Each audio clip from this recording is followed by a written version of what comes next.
Did you like a couple questions? Well, you always like the big numbers. Huh? Oh, the warrant, big numbers and recurring patterns. Yes. Yeah.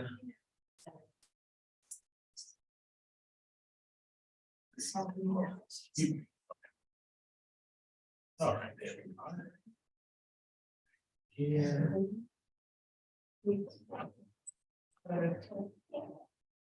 Hello. Hey. Yes.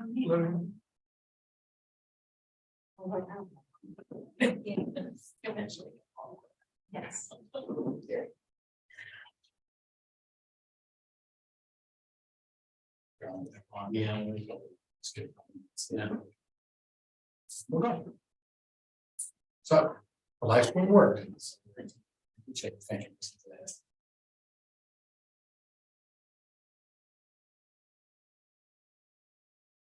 Just have like background libraries, like the upcoming programs for the next week. We're waiting for the meetings. Yeah. Your library theme theme song. song. The library theme song. You should do run a contest on the music program at the high school. It's like a theme song, like jingle. Yeah. Like a marching band. Next marching band. There you go. Hooligans.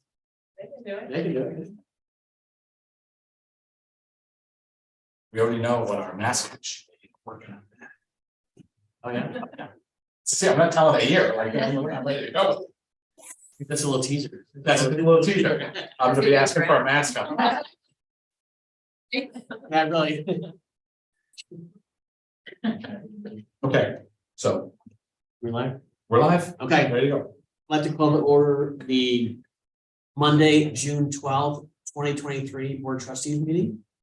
I guess the first order of business is the Ashley McGraw presentation. So Suzanne, or I don't know who's doing that, but That'll be me tonight. So let Hey, me share great. my screen. Oh, can the host enable? Oh, screen? sorry. No problem. Yep. I should have tested that earlier. I apologize, but luckily. Easily fixed. All right, you should be able to share. Okay. Yep. Can you all see that? Now we can, yep. Great. Okay. So good evening. Thanks for having us again. Tonight, we'd like to provide a 50% schematic design update. So you all should have received this at the end of the week last week and hopefully got a chance to peruse through it. It is a lot of detailed information. So we're going to do a little bit of a quick overview of some of the main things and then dive into a couple of specific questions we have for you. In terms of how this fits into the sequence of things, we met with stakeholders in person about a month ago, and then we did a virtual session again last week. And we reviewed some initial ideas with them, got really great feedback from the staff regarding how they use their spaces and kind of responses and reactions to some of the layouts. And so this presentation will kind of show you an in-process view of things. So the plans that we had shown the staff and as well as some of their comments, so you can kind of see live what's in the works. And so our next steps after this will be to refine those plans, continue iterating on that. At the same time, the cost estimate set went out a couple weeks ago to our cost estimator. And in a couple weeks, hopefully we'll be receiving that back from them. But in between then, we'll be working with them to kind of make sure they're on the same page with things, and they'll put together costs for various items that we've specifically called out. So at that time, we'll come back together and kind of work through that with you all, and hopefully kind of have a session. So one of our questions for tonight, and we can touch base at the end of this as well, is we would like to have a collaborative session with you all and just thinking about what is the best arena for that and how might we best do that. So we'd be looking hopefully to do that in 3-ish weeks or so. And so I'll circle back to that at the end, but just kind of keep that in your mind in terms of where we are in the process. So I'll just jump right in, but feel free to interrupt with questions. As we've mentioned, we'd like to start every meeting that we have with you with our project purpose statement that we developed based on all of the things that we heard throughout the study early on. And your project is to position the Bethlehem Public Library as a community resource that is accessible to all, offering modern programming in a mindful environment that's nestled within the fabric of the community, designed in a way that's welcoming, simple to navigate, modern, and adaptable to the variety of programs, both inside the library and throughout the site, optimizing the library so that both patrons and staff have cohesive environments to suit their evolving needs and to support the next generation of collaboration, discovery, and learning.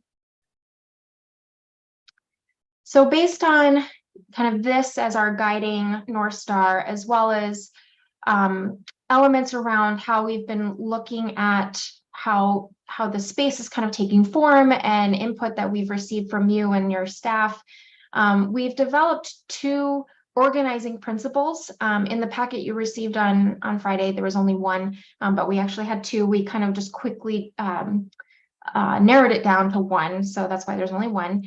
But essentially looking at the library in terms of how flow works through and within the library.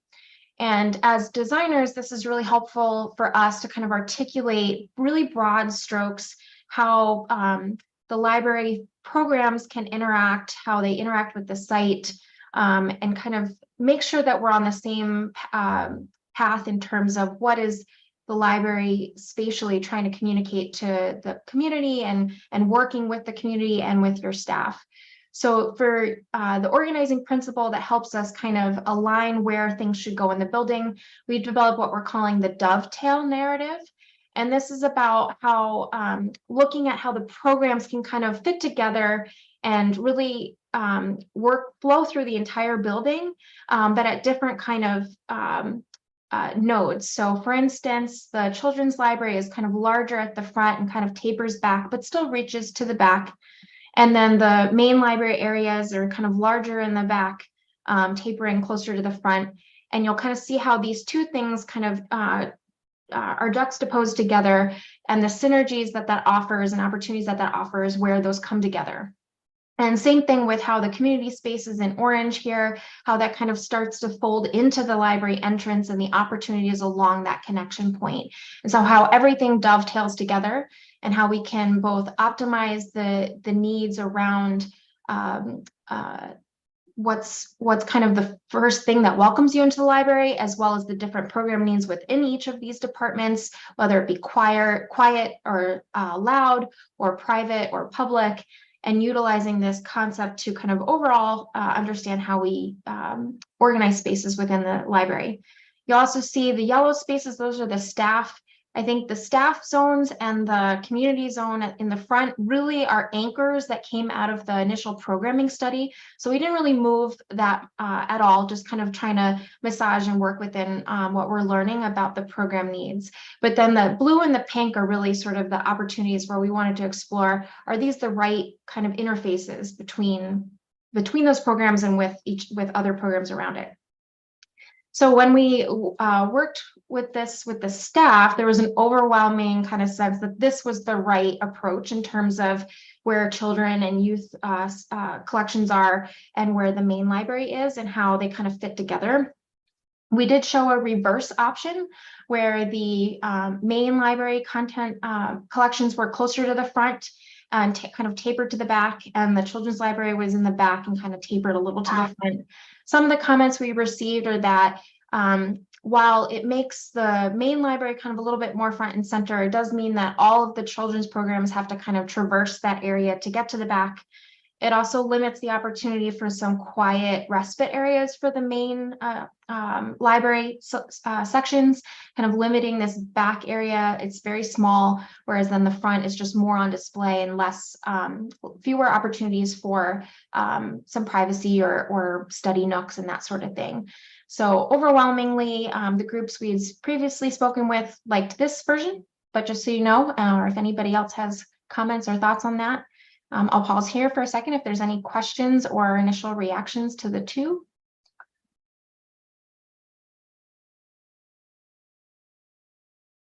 Question.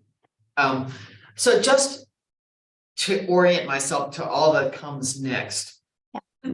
Can you tell us, I realize there's gonna be spaces gonna be reconfigured, but given those colored, the four colored areas, or the two yellows too, what is give us an orientation, given the existing spaces at the library, if does that make sense? So I think the orange one is relatively like a new space, but where would the blue space be?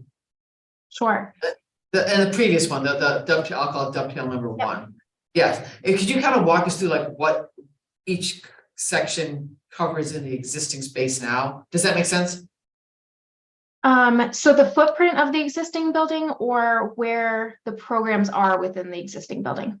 Well, like, for example, what does, in the current configuration of the library, and I realize walls might move, what does the pink space, like, is that where we're sitting now and part of the community Oh, room? yeah, understood. Yeah. So right now, you all are sitting in this space right here. Okay. So the current entry to the library is right here. Okay, got it. And you come through the vestibule and actually I'm over one bay, right? You come in right here and the meeting room you're in is right here. And like the toilet rooms are right here. And then this is your main lobby, this kind of, you can just kind of a little bit see the columns behind it. So Got your main help desk is right here, right now. The mezzanine is in this yellow zone right now. It's currently about there. And then like your children's library right now is about here. And then And so what's the pink space? What is that right now? so a lot of this is mechanical back of house maintenance area. So the garage is back here. You do have some stack space and staff space as well back here. Okay, great, thank you. Mm-hmm. Yeah, we are kind of turning everything on its head a little bit. So I appreciate the question on where are we in this building? Okay, I'll move along. So we're breaking this into different sections. So we'll first cover site, then we'll look at the main library areas, then the staff areas, and then, or I apologize, site, community, main library area, staff, and then we have we'd like to go a little bit more in depth on the community spaces. So again, this is the updated site plan based on what we heard in the first round of programming. And then you'll see in red everything that was discussed at our last meeting. So what this design does, your existing parking space count is 118. So this is looking at 144 spaces. That includes 6 accessible spaces. If I zoom in a little bit more here, this is mostly in line with what you've seen before, but it is two-way traffic. So entering at one location, so kind of simplifying that. And then people have an option to, turn left and go around the book curbside pickup area or book drop-off area in this loop. That also has an opportunity for covered drop-off if somebody is going to an event and somebody's going to drop them off. And then you could come back out and park in these areas or continue down.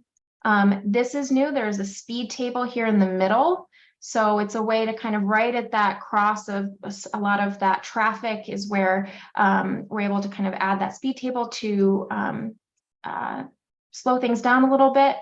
And then people can turn or continue straight. Again, it's all two-way traffic around this way. And then maintenance area, kind of loading areas back this way. There's the shed and a dumpster area. Based on our conversations with maintenance, that's a much preferred navigation and proximity of those elements.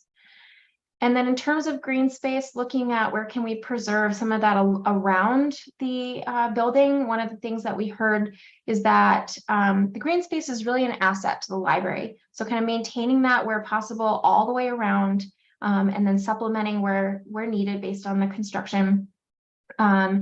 as well as kind of thinking about where might there be staff green space or children's green space or outdoor reading area, those types of things. And then more formally thinking about having that event space and the pavilion here.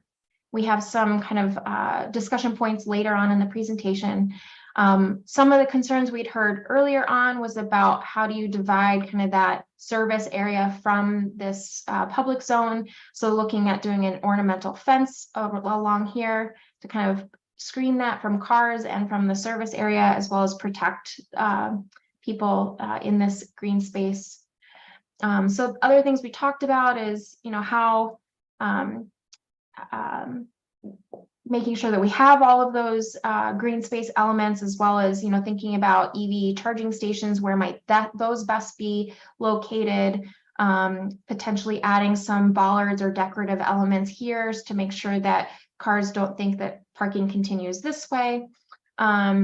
Thinking about those types of refinements to this site. So that is an update on the site.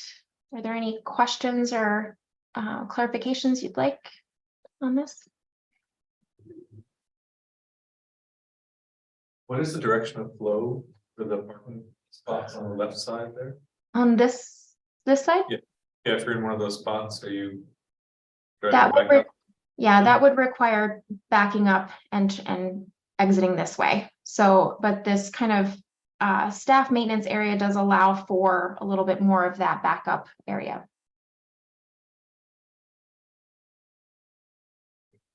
One other question on the dovetail design. So are we planning to move all of the utilities? The furnace and the boiler and the transformer, etc.? Yes. So within the building, some of those mechanical elements would be, they're on the roof. The mechanical room within the building would be shifting, and then the transformer would also be shifting.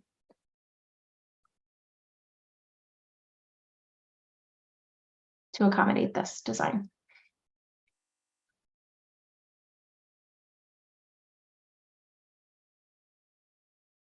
Okay. So moving on to community spaces. So here you can see, I'll kind of walk you quickly through how we talked about this. So these were the plans that we used to have these schematic level conversations with the staff to walk through. Did we hear correctly the first time what the specific space needs are? And then wanting to show them in a way that gave a sense of square footage and area and adjacencies, but wasn't locking into exactly how things were laid out, to kind of start the conversation on does the flow, the circulation, and how spaces are related to one another work. So I know it looks very diagrammatic, but it was a great place to start the conversation with staff, and we got a lot of really great feedback.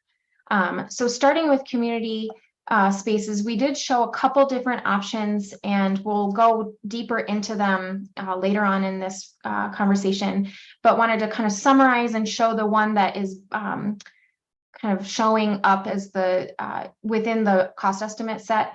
So there's one large space for community events here that is divisible into 3. So it would be divisible into 1 larger and then 2, I'd say, medium size spaces, and then a storage area that could be for furniture or other program content, a green room, a community kitchenette that would serve the community event spaces. And then the main area here is connecting that front to back zone. That's one of the things that came out of the study around kind of making sure that the entry points are as close to the parking as possible, so patrons don't have to go quite as far. And one of the things that this option, if you remember, split the middle, afforded was that there were 2 entrances to kind of cut down on the travel distance. So maintaining that as the lobby area and thinking about its lobby in terms of lounge and seating, also as gallery space, maybe some reading or other seating nooks, as well as this, we're calling it a vending kitchenette. We're imagining this is maybe has a coffee vending machine or other elements like that, where the community can kind of have this as a kitchen, but it's more self-serve and doesn't require somebody to staff. And that's again coming out of the study that previously. And then in terms of what the room sizes are, some of the feedback that we heard, this is kind of an, doesn't necessarily relate to this option. We had a lot of conversation on what should the spaces be. We heard a couple different things. One is something that's around 360, 400 seats, which is very large. That's about for rows of chairs, potentially with telescoping seating or not. That would be a 5,400 square foot space, which is larger than what is shown here. What is shown here in this light orange is the 3,450. So that would be one space that could be divided into 4 rooms of around 30 or more. It's about 30 to 40. One of the things we heard is that the 30-person rooms is the most requested and the most used spaces or desirable spaces. So thinking about how can we make the community space modular in some fashion to maximize that size of space. But this larger block could be divided into this larger room that would accommodate 250 people in rows of chairs, or 130 people with more group tables, larger furniture setups. And then these smaller rooms here would be about 780 square feet, again, around 30, but it's more like 30 to 40 people if needed. And then we did discuss that anything smaller than that, so 8 people or 6 people would be within the library, the main library. We also heard, making sure that there's a family restroom and furniture storage, green room with sort of a sink and a mini fridge, community programming kitchenette that would mostly be counter space with lots and lots of outlets for plugging in things. Art gallery space we talked a lot about. One of the open items is what should there be or could there be for a stage within this space. We'd like, as part of the kind of working session that we're hoping for, to review some of those opportunities. If it's fixed, it kind of provides a little bit of limitations on some things. So could we look at modular, things like that? And what do we do for exterior programming? Again, I'd like to get into that a little bit later on. And then community display space versus the gallery. Talking about, is that still required? What might that look like? Where should that be? Donation bins, is it best within the lobby? Should it not be? Things like that. So you can see this got a lot of discussion going in terms of really kind of being able to image what the new environment might be like, and start kind of teasing it out from what you know now to what can you imagine for the new space. So this is one iteration of the community space. Again, we have more down further in the presentation, but are there any comments or questions at this time?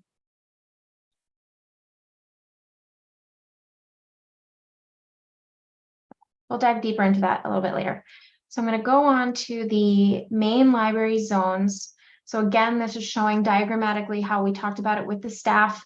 All of the blue areas are the main library, adult collections, and all the pinks are the children's and teen areas. So you'll see all the comments we got in terms of that. You'll also see here, this is kind of roughly how that dovetail shapes work together, and that interface between the pink and the blue. What does that look like? What are the opportunities? How is security managed there? How is noise managed there? Things like that. This also sparked a great conversation about which reference desks go where and why. So for instance, we had located the main reference desk nestled in the middle of the main collection zone, as that's the kind of the immediate program support that it supports. But thinking about the reference staff also does a lot of other things. So they provide support to circulation, they provide support to the children's area. They also run all of the community spaces. So we did have a robust conversation about maybe we make this children's desk location, maybe that's the main one and it has dual function as main and children's. And the one in the back here is supplementary in that secondary, slightly smaller reference desk. And then it can kind of have good visibility into all of the zones, things like that.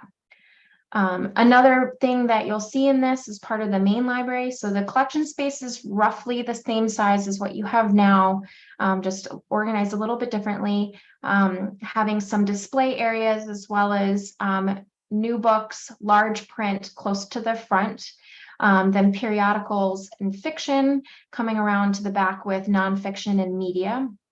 You'll also see there's a lot of study rooms. So these light blue ones are study rooms. They vary. There's about 3 sizes, so around 85 square foot or so. That's for 1 or 2 people.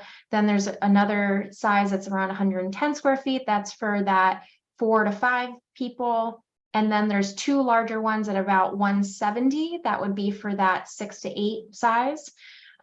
We also had shown a dedicated studio here, and there was conversations around, could that just be a small study room and double as that? And we outfit that study room with better acoustic separation.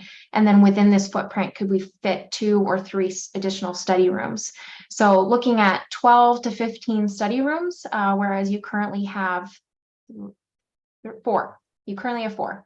So that is one of the community needs that is kind of really shown that the circulation and reference staff have noted as a huge demand, especially at certain peak times, and how can we serve the community best by providing more of those. You'll also see the darker blue here is all of the reading, study, open study, and some computer spaces, and kind of tucking those along the window spaces with some nice natural light. There are also elements that don't block the view for other areas, so trying to maintain as much daylighting and views throughout the entire library, and also kind of having them in the back so that there's more quiet zones and defined areas for that. So that was well received by the staff. We even started talking about what furniture could go in each one and maybe zoning them a little bit differently with furniture. So I think the staff was excited to see that. Another thing, we have what we're calling an adult craft and maker space here in the back. So that would be for different, maybe the quilting or knitting, as well as other courses and things like that, with access to the rest of the library, as well as to an outdoors area with some storage. And then right in the middle of the library, where currently the reference desk is, and you have the great natural light space, that's where we're thinking it's a lounge collaboration area. That's how you saw it in the last iteration, but starting to think about, could that have some stacks intermixed, maybe the periodicals, newspapers, magazines are kind of intermixed with that. So when people kind of come, they can sit there and read a newspaper, and where those, again, where the kind of interfaces between the different areas have that amazing opportunity for things coming together and interacting. Then in the children's area, that's the light pink here, you'll see the stack area is about the same as square footage is what currently is shown, what you currently have. But the open play space is much larger. And then there's an addition of an enclosed children's craft area. So this would be for maybe the messy or louder children's activities, with some storage, but still kind of right within visibility of the reference desk here. Also with access to outdoor play space or outdoor just environment in general. Also adding a family toilet room and a lactation room here to serve that use. And then providing a little bit more space for the teens than what they currently have, as well as more of a defined zone. Another thing we heard is that the teens kind of feel like they're out in the open. There's a lot of traffic going by them. They don't really have a place to call their own. So making sure that it's a little bit larger than it currently is, as well as more defined. And then adding an enclosed room that could serve as a gaming space. That could be either like board games or digital games, things like that, that might be a little louder. Also, we heard, chess club or other things like that to serve for the teens and make sure that they are not forgotten in this plan, and they're just as important as all the other patrons. So those are the main library areas. So again, we heard a lot of great feedback in terms of how large these things should be, what, which collection should go where, and starting to define that. Any questions or comments on those areas? I know that I had asked last time and maybe I missed a presentation because I know I missed a board meeting, but I'm wondering about space for a boardroom and where you envision that. So my understanding, and you all can say that this doesn't work, but the thought would be that that is housed in one of the community spaces. Does that not quite work well, or what are your thoughts there? And as long as there's space. It's- Yeah, and there's gonna be, I know later on in the presentation, beyond what we talked about, there's some questions for you all about that configuration of that community space, so we'll get there in a few minutes. Right, because if that's the space that is most needed for community groups, and then we're taking order of the way Right, once a month. I thought there was some notation in the staff spaces that there was gonna be a conference. There are, sorry, go ahead. No, you go ahead, your presentation. We are providing a meeting room within one in each of the zones for the staff. At the moment, those are sized about the size of an office, so that would accommodate maybe a meeting of 5 or 6 people. Oh. If you would like a dedicated space for your board meetings, that accommodates the size of your meetings, that's outside of the community room, we could likely accommodate that. We're just not showing that right now. I think also thinking about scheduling, if you're meeting once a month, is that something that can be scheduled in, or is that not desirable to have that overlap at all? So I think we're still at a point where any, these comments, if that doesn't work for you, then we'd love to hear that so that we can accommodate that. Do you want a conference room, like not necessarily a boardroom, but like a conference, like that you could, I don't know if you ever have those meetings, but well, let's say 10 or 12 people, you know what a conference table Yeah, is like sure. with the chairs. Yeah, And I got it, I mean, do you there want- could certainly be use for that. The question is, given the restrictions of what we have, even with the additional space, is the juice worth the squeeze on a conference room? I mean, we could definitely use a conference room. Is it- Go ahead. A couple other thoughts is that with the addition of some of these enclosed spaces that you currently don't have, is that depending on the scheduling, could they be multi-use for other things other than what we're naming them right now? So for instance, if it's a staff meeting, could it be in the staff break room, which I know we haven't gotten to the staff area yet, but that staff break room, maybe it's outfit with movable tables, so it could double as a staff meeting room. Also, the makerspace adult craft area is a large space, accommodates up around 25, 26 people. Depending on the hours, could that be used as a meeting space? Same thing with teen space, if there's a staff meeting that's during a school hours and likely teens are in that space, maybe it doubles as that.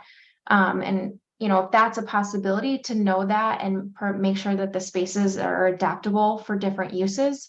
It can get a little tricky to have very defined program spaces that only accommodate one thing.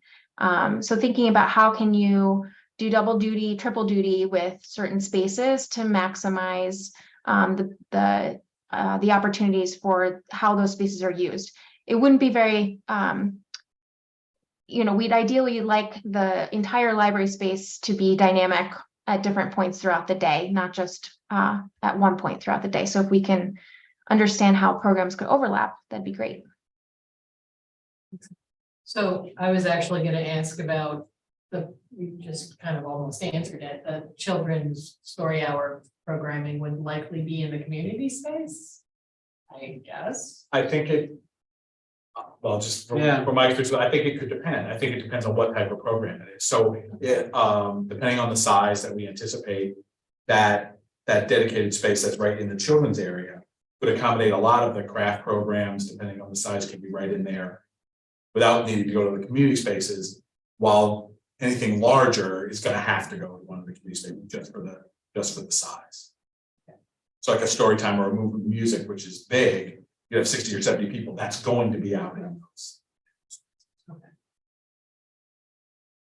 So most of my questions deal with the children's space. So going with the idea that you had, Jeff, so if you're gonna use one of those community rooms, people have to walk across the gallery, basically, to go out of the children's library, so there's a bit of separation there. So it's helpful to know that as indicated, the stack area is about the size of the current stack, but I'm wondering, it's been a while since I've been in the children's room, but are there spaces for like comfy chairs to read with your kid? Is that all encompassed in the stack space?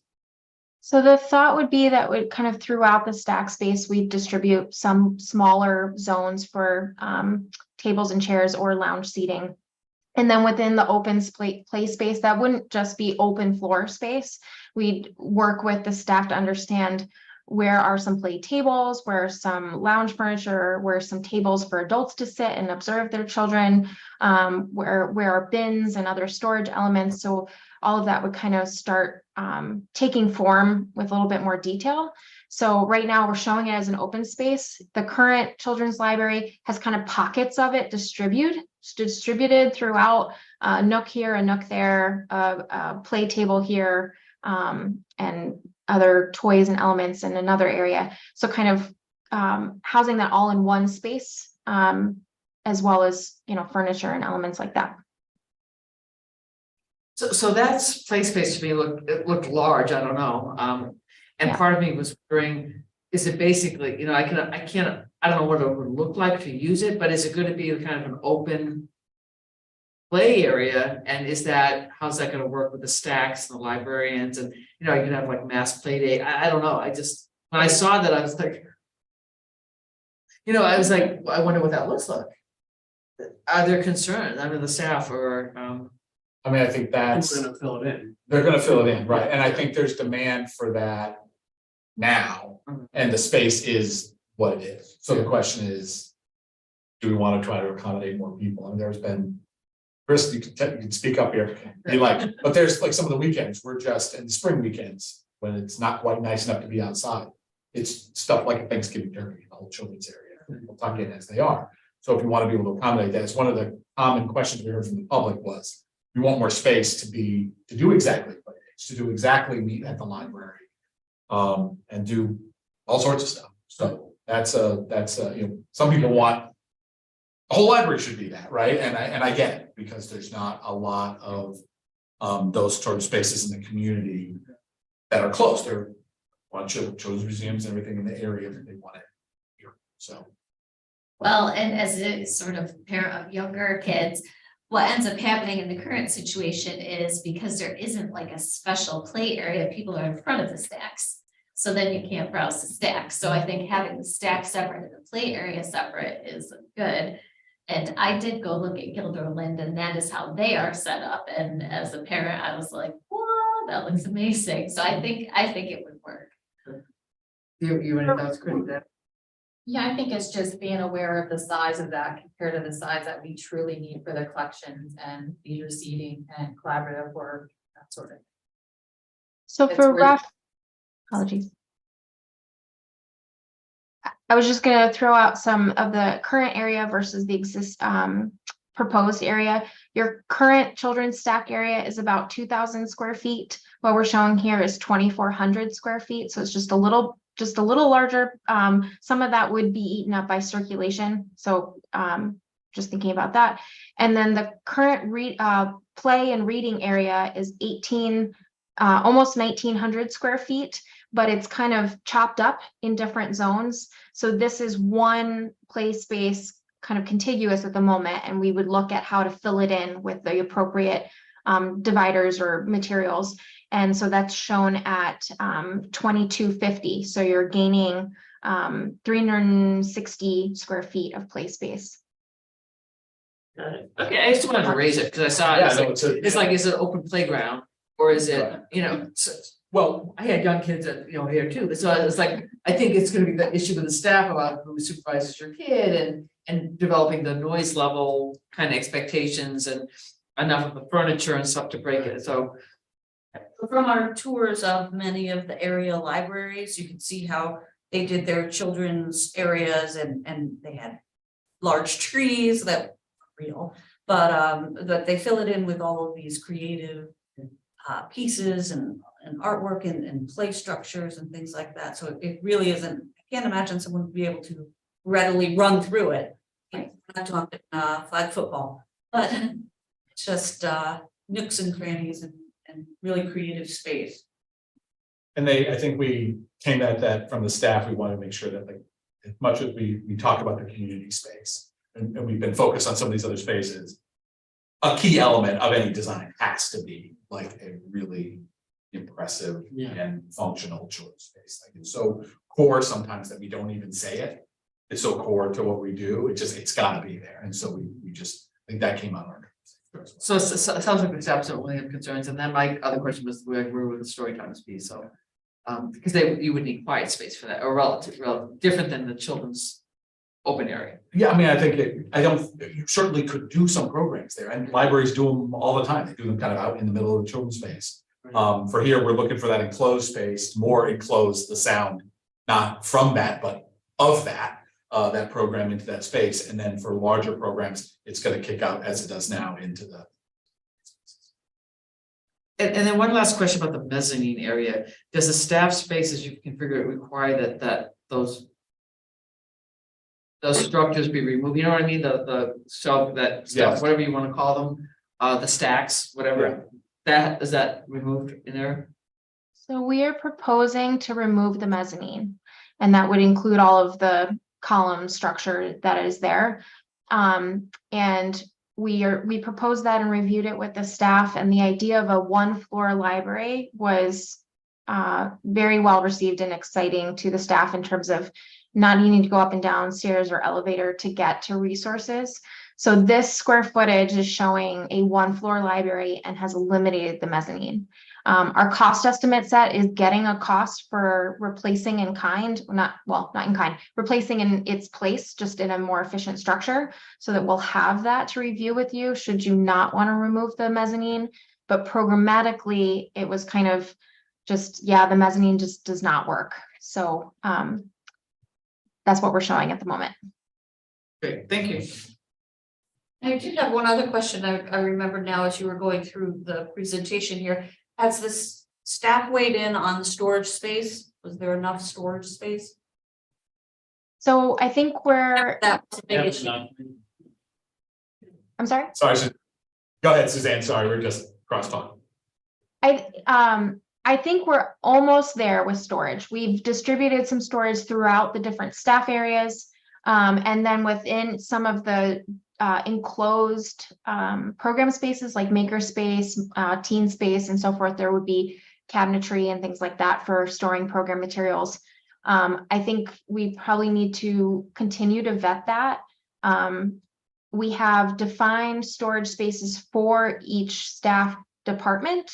But overall, kind of still working through that with the maintenance, and depending on what happens with the community spaces, understanding how much storage is needed for furniture or other programming elements, still in the works. I think we definitely have storage and had the conversation, but it'll continue to be something we need to look at to make sure we're on track. Okay, thanks. I also wanted to ask about stacks, and it sounds like a lot of the stacks are sort of similar to what we have, and I thought we were looking for a little more. Okay, let me look at our stack count. So we are adding some, but I think kind of roughly speaking, it's what's there in terms of this blue or bluish grayish piece is it looks smaller than what you currently have, but square footage wise, you're gaining about 1,700 square feet of stack space, floor space. One of the elements is that with this configuration, there's a little bit more circulation needed. So you might not get as the gain of square footage might not equal the gain in stacks, but there will be a net gain of stacks. Okay, I know when we forward feels like a really long time ago, but We talked about that, we didn't want stacks as high as what we have and Mhm. have Right. things being lower and more accessible and not using those super low shelving. And, Right. I think there's gonna be some hard decisions that we're gonna have Yeah. to make with the elimination of the mezzanine and the floor space that represents, even with the gains in square foots that are shown here. I think there's gonna be some. Yeah. some I mean, decisions, yeah. And I realize looking at this, you probably didn't go stack that, but it looks like there's fewer. We're right out of our last meeting. We have a stack audit happening literally right now. I think we're almost done. We are done. Yeah, we're done. Okay, so that number goes to them and then they're gonna go back. So we're on. So at the Then your moment, feet- sorry, couldn't hear that you were Nope. still talking. That's okay, go ahead, Stan. At the moment, we're looking at things in terms of square footage. So the area that is shown for stacks has increased. And then again, kind of basing on circulation pathways through the spaces, as well as what your comment was on not having things as high, not putting things as low, knowing that that square footage doesn't get you as far as your current square footage. So we're looking at things as square footage right now, and then when Jeff and his team gets the rest or gets that information to us on stack count, we'll be doing a dive into laying those out specifically and understanding the quantities, and also knowing that we can make some adjustments. So for instance, one of the things that was talked about is, can some of the periodicals kind of line this collaboration hub or be in the middle and kind of create a little bit more of a Barnes and Noble type effect where like the coffee shop is there and but there's still materials to grab and read right in the middle of that. So maybe that zone can kind of have a mix and encourage people to linger and stay there while they're reading. So there's opportunities to kind of think about some of the stack areas a little bit differently too. What was the thought process behind the two staff areas? Having them be separate, is that intentional? So that is one of the anchors from the planning study. So two main drivers is curbside pickup on this side close to the entry point, and that need for having it at the building so that staff aren't walking through the parking lot and needing to, in the weather or safety and those types of things. So that was one of the anchors that we also heard from this group that was a good location for the curbside pickup. Then the other anchor we had is maintenance, and not wanting to have kind of the maintenance garage be the first thing you see of the library. So right now you kind of have a little bit of a front entry identity crisis, and some people kind of are not sure where to go in and end up wandering into the maintenance area. So wanting to be very clear on that path and locating the maintenance area on this side of the building. So that kind of resulted in these two opposing zones. But as we got deeper into the programming efforts in the last couple of sessions, we learned that there's essentially the staff is in two buckets in terms of public and patron serving, and then internal operations serving. And so the two zones really worked well to kind of identify who should go where and why. And while all of the staff interact and have some need to physically kind of support one another, that might not be as frequent between the zones, and it's most frequent between each of individually of those zones. So for instance, maintenance does some beginning of the day, end of the day, pick up and drop off of books and things like that come in, and thinking about, well, so maybe once or twice a day, the maintenance staff have to kind of cart some carts of books across. But then we also learned last session that some of the courier services come before library hours. So the curbside pickup can double as that delivery spot and come directly into the circulation and public services areas for that immediate need. So you're kind of, while it does look separated at the moment, what we've heard from staff is that it can work really well, and there's specific elements that that promotes or enhances for each of those groups.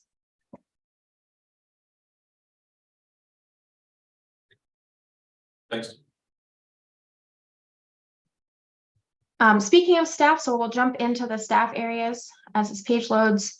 So in terms of that understanding of the different public and patron facing versus more internal facing and serving, circulation staff and public services area are the ones that are on a daily frequent basis dealing with kind of interacting with the public and making sure that the library floor is maintained and providing support to patrons. So those are these two zones here. So we have the circulation in green and the public services in yellow. We got some great feedback from them on how much should they be sharing space, how much should they be kind of partitioned off from one another. Landed on that they would like their own space, but have some transparency and be able to kind of go between the two spaces. That also has some lots of sorting areas where the book carts go and other elements like that.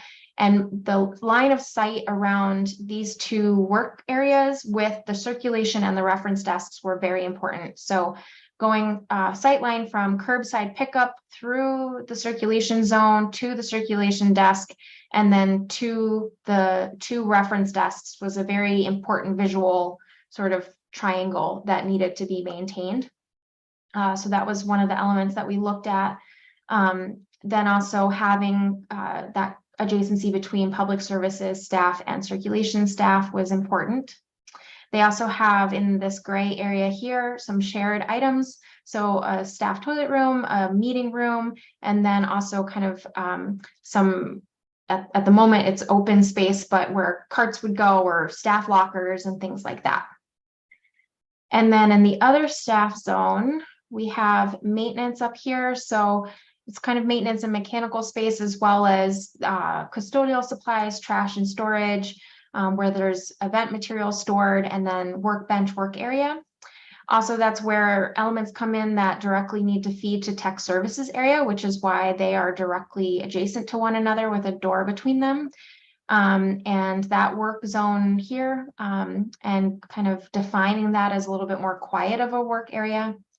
Then we have the admin office area. So private offices there for, HR and business and those things. IT department co-located there, and then some shared staff areas for them, as well as the staff break area that would serve all of the staff. And then mailboxes and things like that as well. And then looking at, so currently there is an outdoor staff area directly off of the break room. So having one directly off of that, or maybe kind of over here, depending on what works out with the site. But that's how the kind of more internal serving and internal facing node would be laid out. Again, seemed to work well. We got some great feedback on how to enhance that and refine it a little bit. But overall, the spaces seem to work well. There was a concern about, are these spaces large enough? We did some kind of overarching takeoffs, and the staff area has increased quite a bit, defining exactly which staff areas are growing versus which are not. Overall, the staff areas are increasing by 3,500 square feet. And that is also with the elimination of the mezzanine. Any questions on the staff area that we haven't already covered?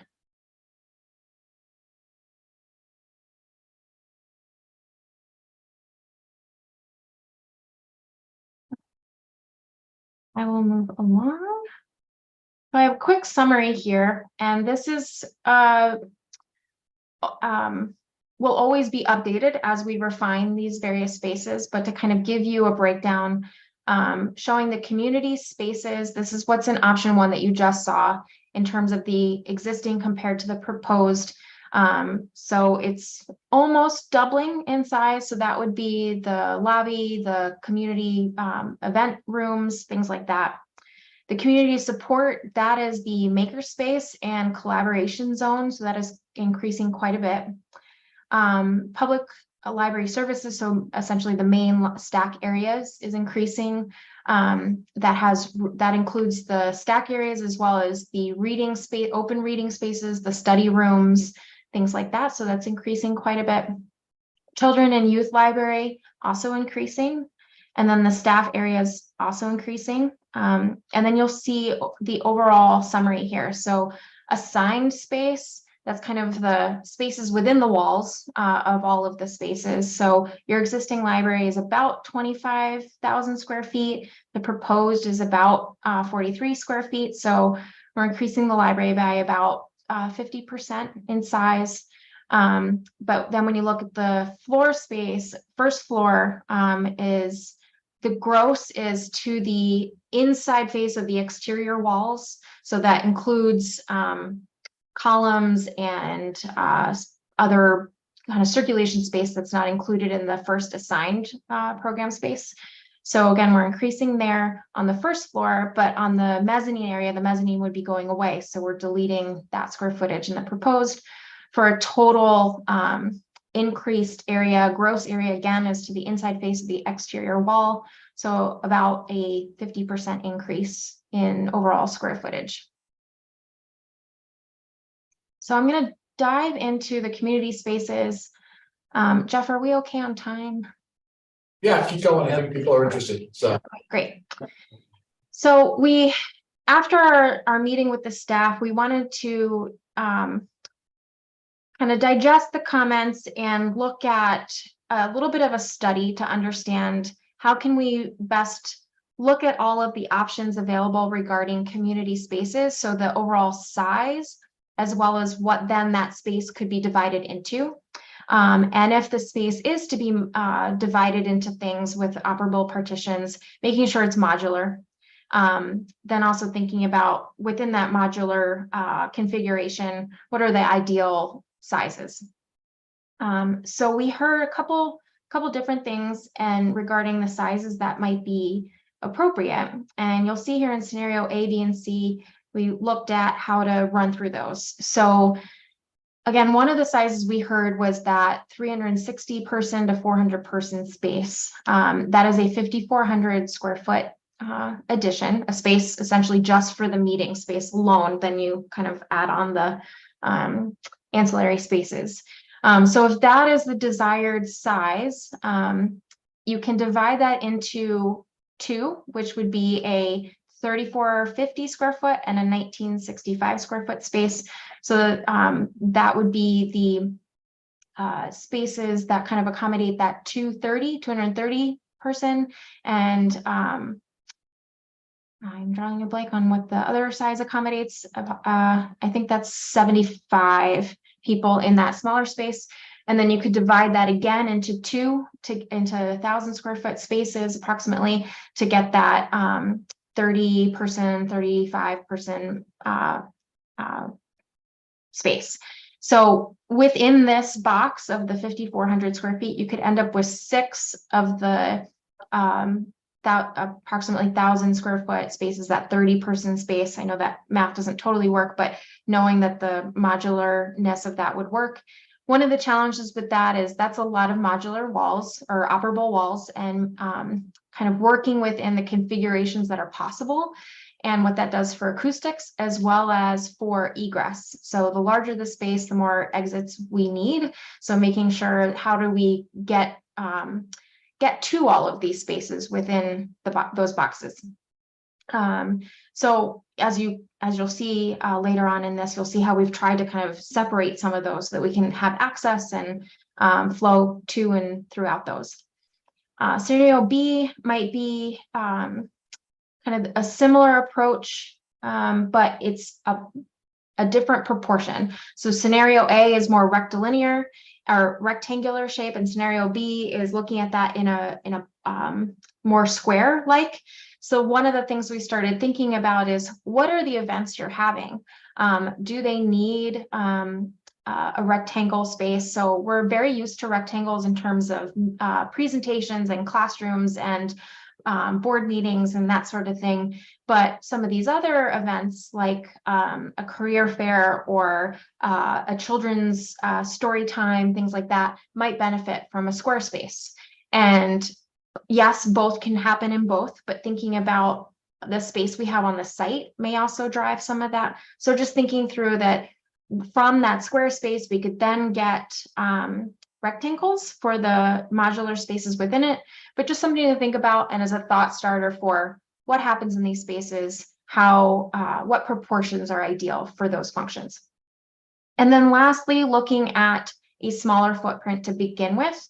So starting with that 3450 square foot space, that divided in two gives you 2 of the 1725 square foot spaces.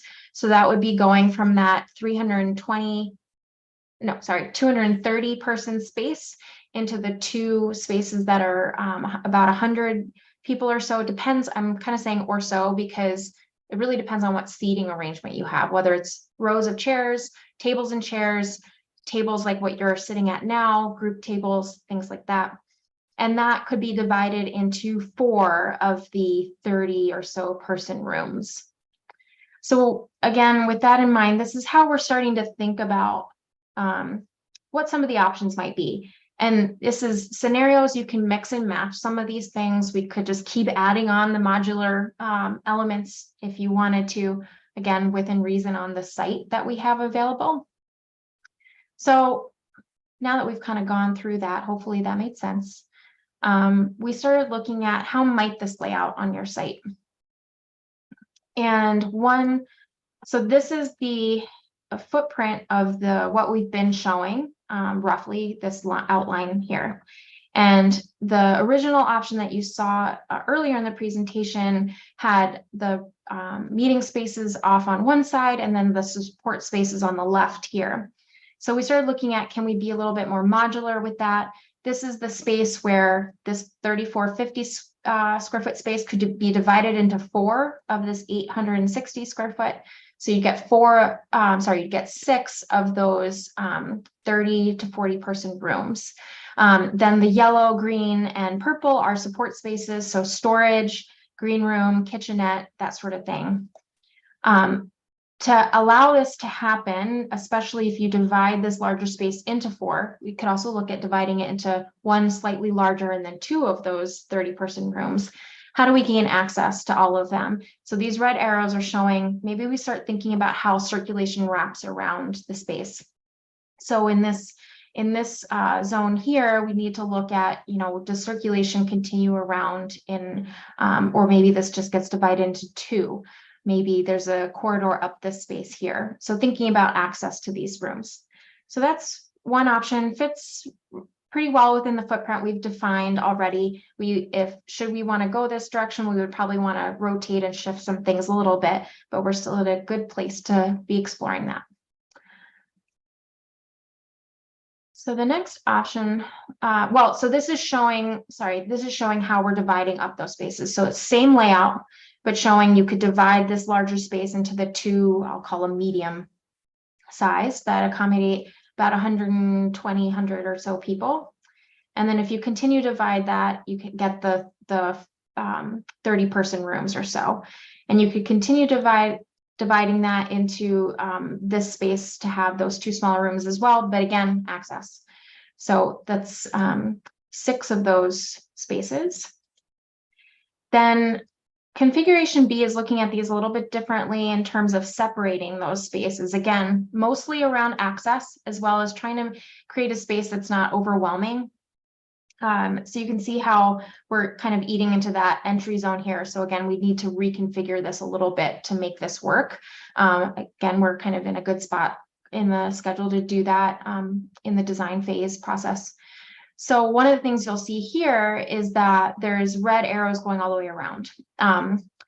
This is a lot of circulation and it might be seen as kind of unnecessary space. However, there's a couple things that we liked about this that maybe there's pros and cons that we'd like to discuss with you. So for instance, circulation around does a couple things. One is we can maintain a facade from the outside that has a lot of windows, has a really nice presence and appearance from the outside, brings a lot of natural light into the corridor spaces. Maybe gallery starts to kind of go around the entire circulation zone, and provide a really nice kind of meandering path for observing the gallery. Then while that can be kind of have lots of daylighting and views, then the spaces in blue, the event spaces, don't need to be as open and have as much glass.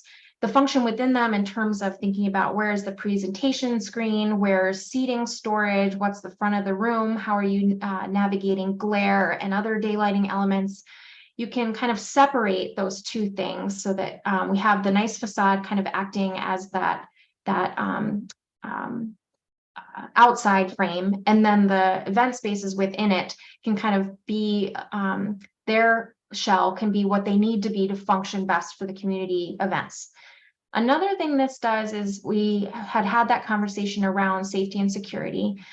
This creates kind of a buffer to the community spaces. So again, you can have that nice glass and open space around it, but then all the people that are inside the event space are a little bit more, there's more opaque elements between those two. So you kind of get the best of both worlds with this. And then lastly, it's then allowing you to have full access to all of the spaces. So when you divide the larger space into smaller spaces, if the page loads, you can still have access on both sides of the room, which is required for some of these larger spaces. You have to have at least 2 exits for some of them. This is the one here where we might have a green room, kitchenette, storage. So imagining that the performance backdrop is kind of up against here. So when it's the larger space, it's on the short wall, and then in the smaller space, it's on the long wall. And then again, the 2 30-person rooms there. And you can continue to divide that. And you can continue to divide that here as well. And there's full access on all sides into all of the spaces. So that's configuration B. And then configuration C is looking at things kind of in a similar fashion, but having a smaller overall space. So this is instead of the 6 30-person spaces, this would be 4 30-person spaces, with the largest at the 3450 square feet. So that here we're thinking maybe there's a green room on this side, which means that the stage area, performance area might be on this short wall. This might create some little nooks and crannies. You could have some lounge furniture, also kind of creates some more interest. If you're sitting outside on this elevated patio, maybe there's gallery that you can view into the space, and really kind of showcase that as a nice lounge reading nook area. Again, circulation around, that could be gallery, also access to all of these zones. Then storage and that community serving kitchenette here. And then that space can be divided into the 2, again, call them medium 100-person rooms or so. Or dividing them into the 30-person rooms. And again, you could have this divided again here. So that are our, I believe, yeah. Oh, sorry, one more. Well, I'll pause there. So the rest is regarding exterior. So that is the interior community spaces. This is not to say that these are the only 3 options, but there are sort of almost endless options. So we wanted to get some initial feedback on, I guess, first and foremost, is it the 5,400 square foot space overall, or is it the 3,450 square foot space overall? And then how divisible do you want it to be? And it'd be great to get some feedback on that, or if you need to, we can hold that off for our working session to work through together. But thinking about making sure we're optimizing the space, if we provide this large of an addition, making sure that it functions well and gets used correctly and properly. Any thoughts on all of those? Yeah, I'm trying to think about like what's the meetings of the next 5 years from now. Like, we're planning for what we know now, but like we can think about what it looked like 5 years. Is it still gonna be the same configuration of 30 people in a room, or are we gonna do bigger than that? I don't know. I'm just trying to. And I think it's hard to get your head around those big, huge rooms. Yeah. Given what we. Yeah, we got, like, right. Events, who's those at? Because we've not been able to even Right. Or we do it outside, or we do it at town hall, or, you know, at town park, right? So it's, we were thinking about, let's take evening on the green. When we have to move evening on the green, half everybody leaves, because they don't want to be inside, because you can only have 90 people inside. If you could honestly have 250 people inside, Right. you could move evening on the green in and have it be a reasonably good experience. Plus you do a lot more concerts. I mean, you could do, not just even the green, you could just do like, you know. You And I could do think- Wednesday night concert the whole year. Well, and that's that question, the first question that I kind of see is that big question of, is 400 people, like 350 to 400, which is a number that got thrown out, is that really necessary? Now, it's not that there aren't things that could be used for, but are we realistically going to be doing that given the amount of parking and all of the other limitations that we have? Or is it like a 250? Like, is the big space 250 pushing 275 kind of space? Is that more realistic for what we're doing? It's not that it's not possible. It's just, is it regular? And with the detached version, I think that's B, although I may screw that Yep. up. You've got that smaller big space plus two. So the overall, it's like the number is 3 or 4, whatever, but one space can go up to the smaller big space. Correct. And you've got the 2 other additional. So that's a little bit of a different scenario. And that was where this, and I didn't see this until, we didn't talk about this until until this came through. So this is all new to all of us. Great. Yeah. It's just, and it's a little bit of a question about what is it that we all, right? And that's Right. that more fundamental question of how do we. I'm kind of balked at the 450. I'm not sure. You know, I'm thinking of overall costs too. Yeah, sure. You know, what are we gonna give on and whatnot? I think Right. giving the community a space of, you know, that can, I forget the exact numbers, can't quite see them, but like 250, 300, this might be great. And then some other things. The 450 to me seemed fairly large. Right, well, there were two things that came, we had a meeting, and it was like, how much meeting space, how many people can we get? And we're like 400 people, okay, what does that look like? And they've shown us that. And then it was, how many possible spots can you throw in on the property? And we did that as well, so we've explored those two things, and now it's, okay, this is what's within the realm of all possibility, but when we got all that parking, the green space went, you know, right, something's gotta go, and it's the green space, so it's, how do we balance those things? And we had some conversations about eliminating some of the potential parking spots and getting a little bit more of that green back. And it was just valuable. And then, well, I'll let Suzanne deal with that in a minute. And then how would we actually use this space? And so that's right where we are right now. So we're talking about this. Nothing's decided. It's all but you know, You're looking for feedback though from the board. absolutely. I mean, so I'll give you Where are we now? Yeah. Like, what's the largest? It's 90 people, 90. 90 to 100 at a school. Okay, like 90 to 100 people. Yeah. 50 is a huge increase. Correct. 90 to 400 seems like way too much. I feel like we did talk about this at one other point, and kind of decided that was just too big, like we big, couldn't yeah. accommodate the parking in any way, and like it just was more than gonna be. Yeah, I think we're the lowest. So does that mean A's out, or like the board is not as interested in the configuration A, is that That's what I'm hearing. That's what I'm hearing, yeah. Yeah. trying to summarize feedback, but I'm not sure what other people think. I think even if you were going to have a few events a year that you could do that, like the rest of the time you're working on cutting it up in a million different ways, and that seems. And that was some of their feedback to us was A little like, this is what that really exhausting. looks like. Are you sure this is something you want to consider? So it's been explored and looked at, and I appreciate that. And I think seems like the general consensus is we need to come back from that. But then it's how big is the comeback, right? How far do we come back on that? How big is that space? And how usable? If you want to know what Kevin says, Yeah. Kevin says, is happy to say, what he sets up all the time are 20 to 30 people. Would it be more if there were more available? Don't know. So is it, is it good to be able to flex to more to like a 40-person with pavement stuff? So that's how big are the cut up spaces is exactly, we get to explore that. That's right where we are. So now we're talking about B versus C. Yeah, right. Yeah. So B is this one where it's essentially C plus 2 additional rooms, essentially. Yeah. So this is B. And this is C. And also one thing to note, again, the blue box here is shown for about 230 people in rows of chairs. We can, you know, if that needs to be 250, that's an easy increase in size, not a big change there. But thinking if you have tables and chairs, or if you want large tables, movable collaboration tables, almost like a classroom style setup or an active learning style setup, that the occupancy rate goes down based on the furniture.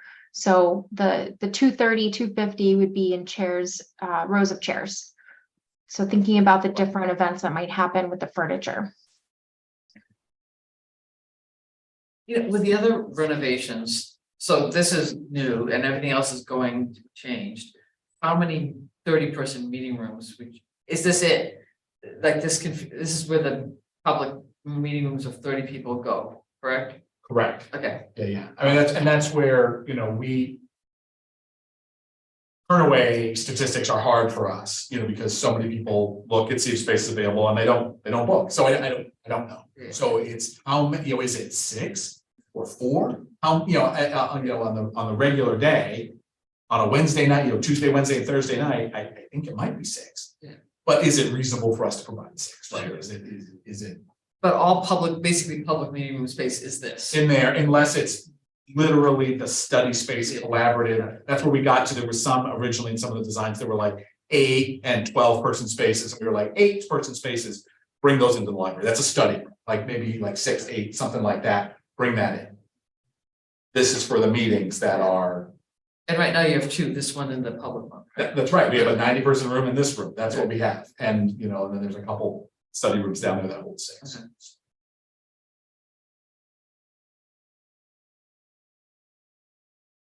Yeah.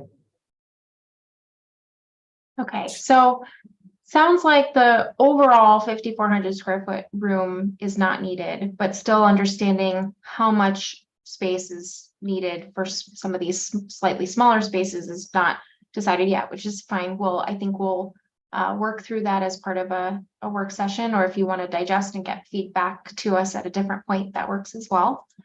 So the last item on here is to talk about the exterior event space. So if, Before you be precision, before you move, I think what would be helpful is at some point getting the cost out both of these. So the both B, well, I forget it, B and C, because if we go with B, you've got a big room that can be further divided plus 2 additional meeting rooms. So you could get technically anywhere to 4 meeting rooms plus a bigger one, or 6. Versus the C, which is going to give you a maximum of 4 that they're all going to be together. So I think for me to go further with the discussion, okay, what should we pursue, would be to know how much more expensive B is from C. Suzanne, the 40,000 feet that the library is increasing. This is about 4,000 of that. Is the other 10,000 all within the existing footprint of the library, just by optimization, or how many places are we pushing walls out? So I didn't grab that data. We had it as part of the original study. I didn't grab that data, though. We can follow up with that. The majority of this community space right here, all of this is new construction. And then within the space, there's some of this main library, some of the staff, and some of the children's is new as well, but not all of it. So we can follow up with exactly what the square footage is of old versus new. Okay, a lot of the new spaces in the children, where the proposed children's space is up in that front corner, where the children's room, and then the circulation, there's a little bit in that circulation area in relation to the curbside pickup blowing out. Those are new walls. And then those rooms and the spaces that lead to those. I suspect when the estimate comes back, we're gonna find the cost difference between 300 seat auditorium and 400 seat auditorium is not what breaks the bank, right? It's the 10,000 square feet here that we're adding, where you're touching every other wall in the building and moving all the mechanicals and everything else is gonna be 90% of the total. Right, yeah. But, well, I mean, not saying it'd be to 400%. Okay, that's not gonna be the deal breaker. That's not gonna be the deal breaker. It's gonna Anything else? Yeah, part of what we look at is that you can't apply the same square foot cost to all program areas. So new construction is going to have a different square foot cost than renovation. And then some of these meeting rooms, while they should have kind of durable, nice aesthetics and finishes, maybe higher ceilings, they are one large open space. So that cost is less than outfitting more interior space where there's a lot of elements within a smaller space. So one of the things we do look at is if we want to have an understanding of the cost estimate's going to give us that breakdown of every space, but if we want to have a quick understanding of where is the most of the cost going, we do like to look at it as per square foot, per program type, per new versus renovation. So that's an easy way to kind of quickly grasp the difference in all of these things. So that's spot on in terms of the cost is not, it's not a blanket statement across the project.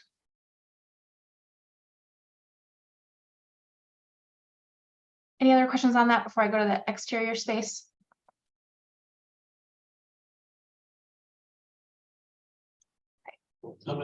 Yeah.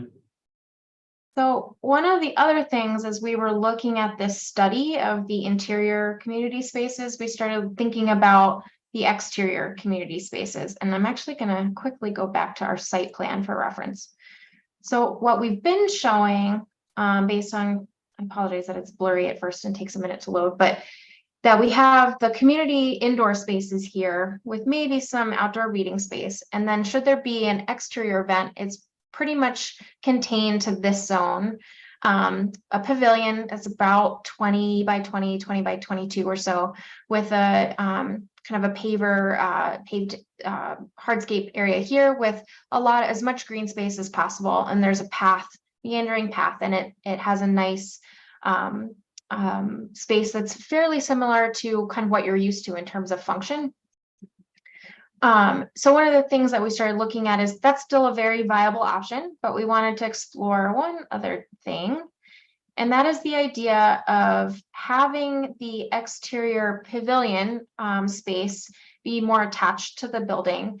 Couple of things that does is that the performance or performer, other elements like that can have direct kind of plug in to the building facade. It also means that if there's a green room or if a pre-function space or something, that it's directly adjacent to that performance space. Another thing then is also that the sound is going away from the building, so has better kind of progression of the sound versus if it's coming from the pavilion back towards the building, you're going to get some of that reverb as it hits the building, depending on kind of what sound and how loud that might be. Also, this can allow for an overhang space, so a covered performance space that could double as the space for outdoor children's areas when the performance space is not being used, to allow for some outdoor play space that's covered. So again, kind of something for consideration. There's two versions here, just kind of looking at the orientation of what that might be. So one is kind of shooting directly out, one is kind of tapering back a little bit so that it better aligns with the way, I apologize that the rest of the site is not on there, but that it better aligns with that green space that is shown on the site plan. So it's just for consideration, thinking about that and how it might be another option to consider for how that exterior event space works.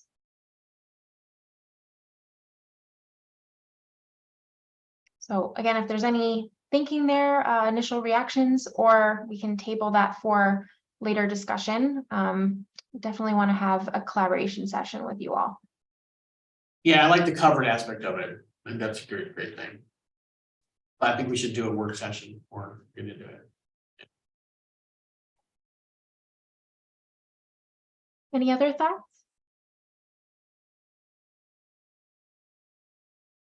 Nope. Thank you. Yeah, so I guess kind of just summing up some of the things, trying to get to a point where we're able to study all of the opportunities based on the feedback that we've heard, whether that's size or adjacency, safety and flow and parking and all of that. So as part of that working session, if you are open to that, we'd love the opportunity to kind of go in deeper on some of these and hear your feedback, as well as kind of, redline some of these things. The timing in terms of 2 to 3 weeks out is to have the cost estimate back. So we can be looking at the cost in correlation to some of these elements and start looking at how things should be prioritized or digesting even the cost estimate altogether, because it will be a lot to digest. So if that sounds like a good thing, we'd love to schedule that with you. If that's something you're all open to. When do you think the cost is gonna come back, like in the month? Yes, so we're hoping it'll be back to us in about 2 weeks or so. We typically need about a week to kind of comb through it, make sure that, again, we're kind of working with the cost estimator throughout to make sure that we're all on the same page and understanding things the same, but we'll take a week to kind of comb through it. Also, put it into a presentation format that is something that kind of corresponds directly to all of the design elements. So if you say, well, how much does this community space cost? We'll kind of have that cost right there highlighted for you. So we'll prepare it. We'll take about a week to prepare that. Yeah, so I'm thinking we're talking the week after the 4th. Yeah. Like, By the time we get there. the time we get there, so. So you're looking for a meeting before the next board meeting is what I'm hearing. Yeah. Deanna, yes. what was the date on that exactly? So I think we're aiming for around like 6/26 through 6/30 for a meeting get together. We should have the cost back. We'll be reviewing it the week of the 19th. Okay, I'm thinking that it's probably gonna need to be the week after that. Okay, I just wanted to make sure I was in this right. Go. Yeah. Sure. So if we're going after that, we want to be the week after The 4th, probably after. no reason to mess around with the 4th of July. So it's like 10 or 4. Well, we'll try to get that put together. Okay. Yeah. The 10th, the next board meeting's the 10th. Okay.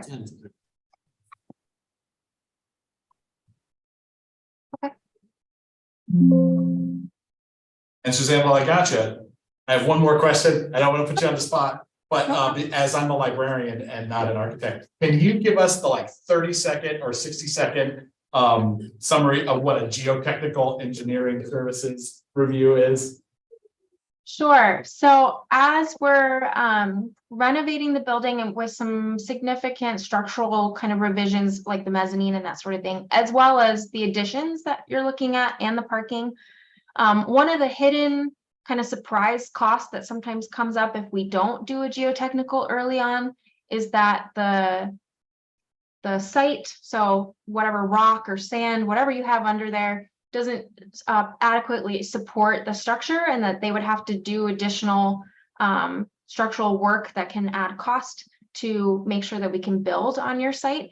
So the geotechnical survey is to bore some holes in different places to take a sample of what you have underneath your building, underneath your parking area, so that when our structural engineer designs for that, we know exactly what's there and if it can hold what they're designing or if they need to revise the design accordingly. So that's what that does and what it's for. Thank you. Great. Any other questions? No? Very helpful. Thank you. Great. Thank you. Thank you so much. Thanks. Thank you so much. Have a great night. You too. Thanks. So far back.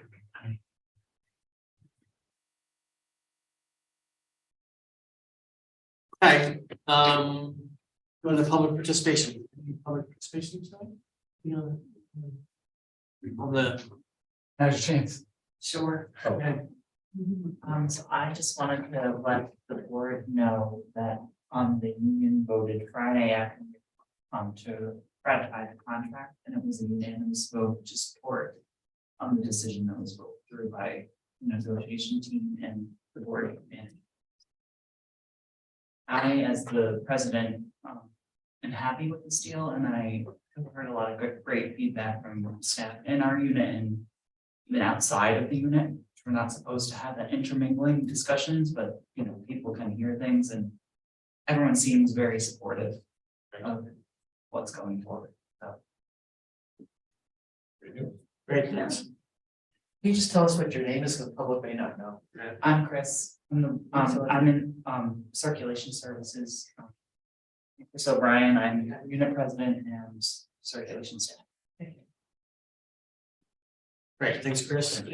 Any other public comment? Okay, anything on the? Oh, I have nothing on the email. Okay. Okay, let's go to the previous meeting minutes.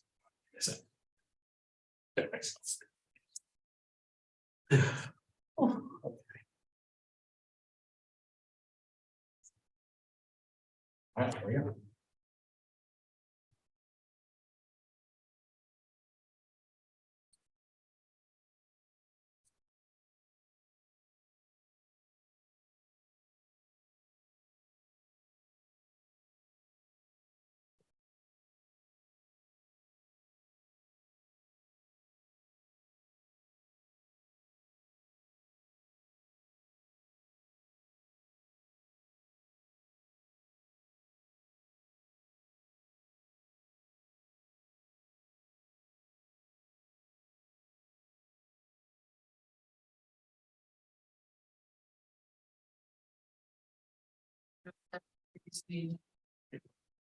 I'll second it. Okay, all in favor, signify by saying two. Okay, motion carries. Financial report. 8 through 17.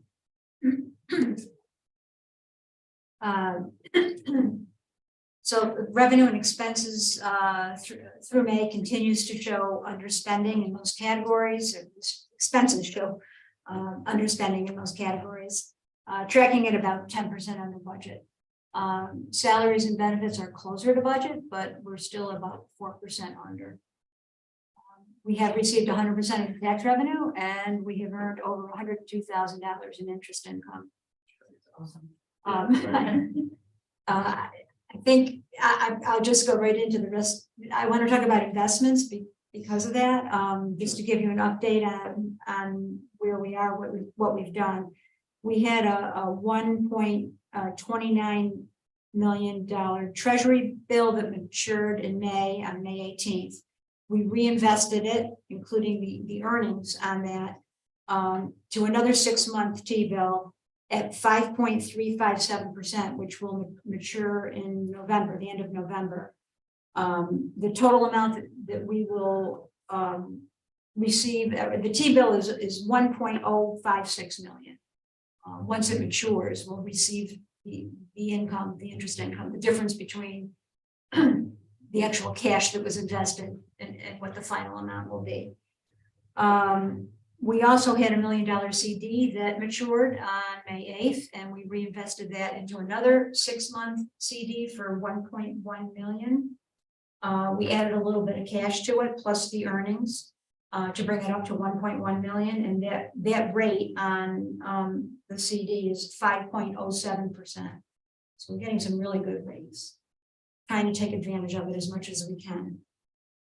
We had the $500,000 CD it was a 3-month CD that matured on June 9th, and we decided not to reinvest it. We just took the funds into our short-term cash accounts to make sure that we have enough cash on hand as we go through the fall, to make sure we can fund operations.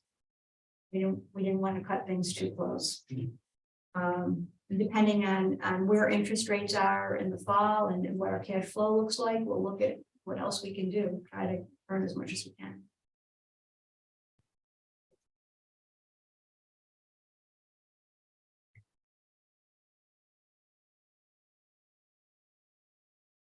I have a couple of questions. So you said we're tracking about 10% under budget. Is that consistent with previous years? Yes. Okay, so. And then there were a couple things on the warrant.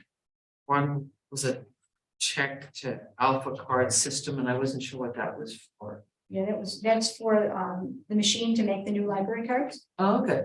and some supplies. Okay, got it. Also include some supplies. And then there was something about one for Engine Works. I already gave her the numbers ahead of time, so. That's the new mower. that you approved last month. So, And it says something about engine works. So, okay, I thank you.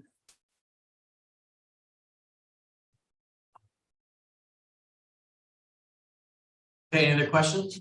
No, the only other bit of good news that Sherry didn't mention was that by the end of the year, we have 102,000 in profit so far from the investments, but by the end of the year, didn't you say it'd be 115?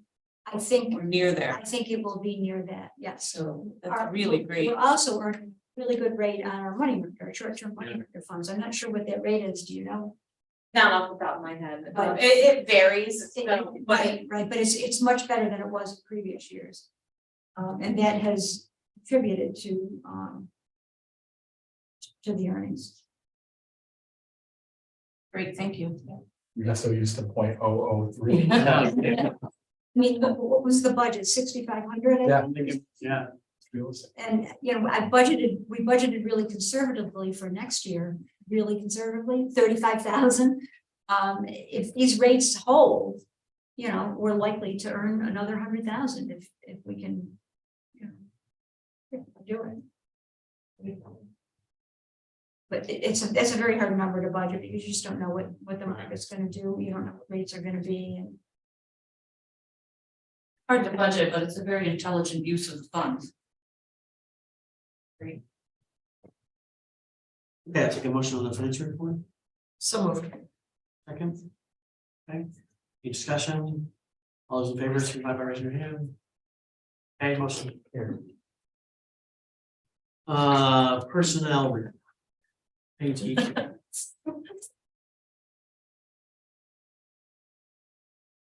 See where I am, because we have.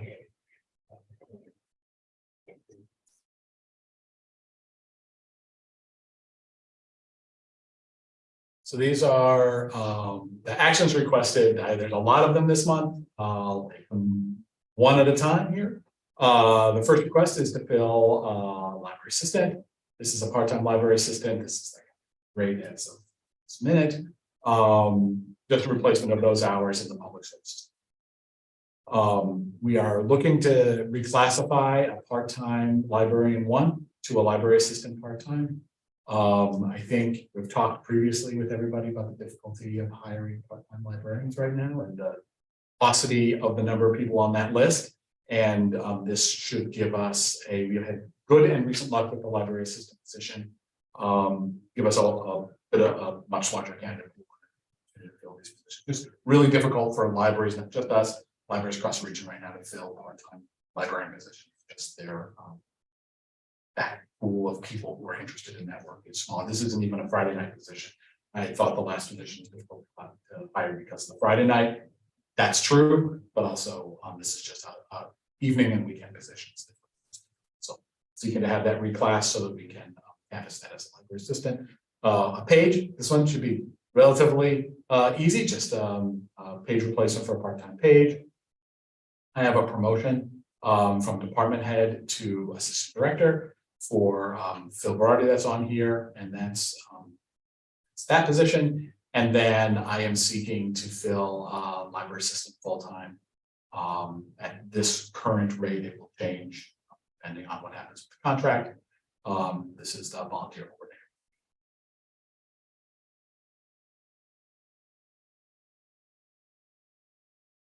And I'll say that Jeff reviewed all this with the personnel committee beforehand.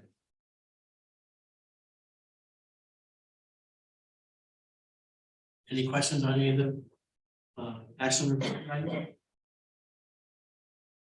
Motion on this? Make a motion to approve the personnel report. I'll second it. Okay, all in favor, signify by raising your hand. Seeing no opposition, that motion carries. Thank you.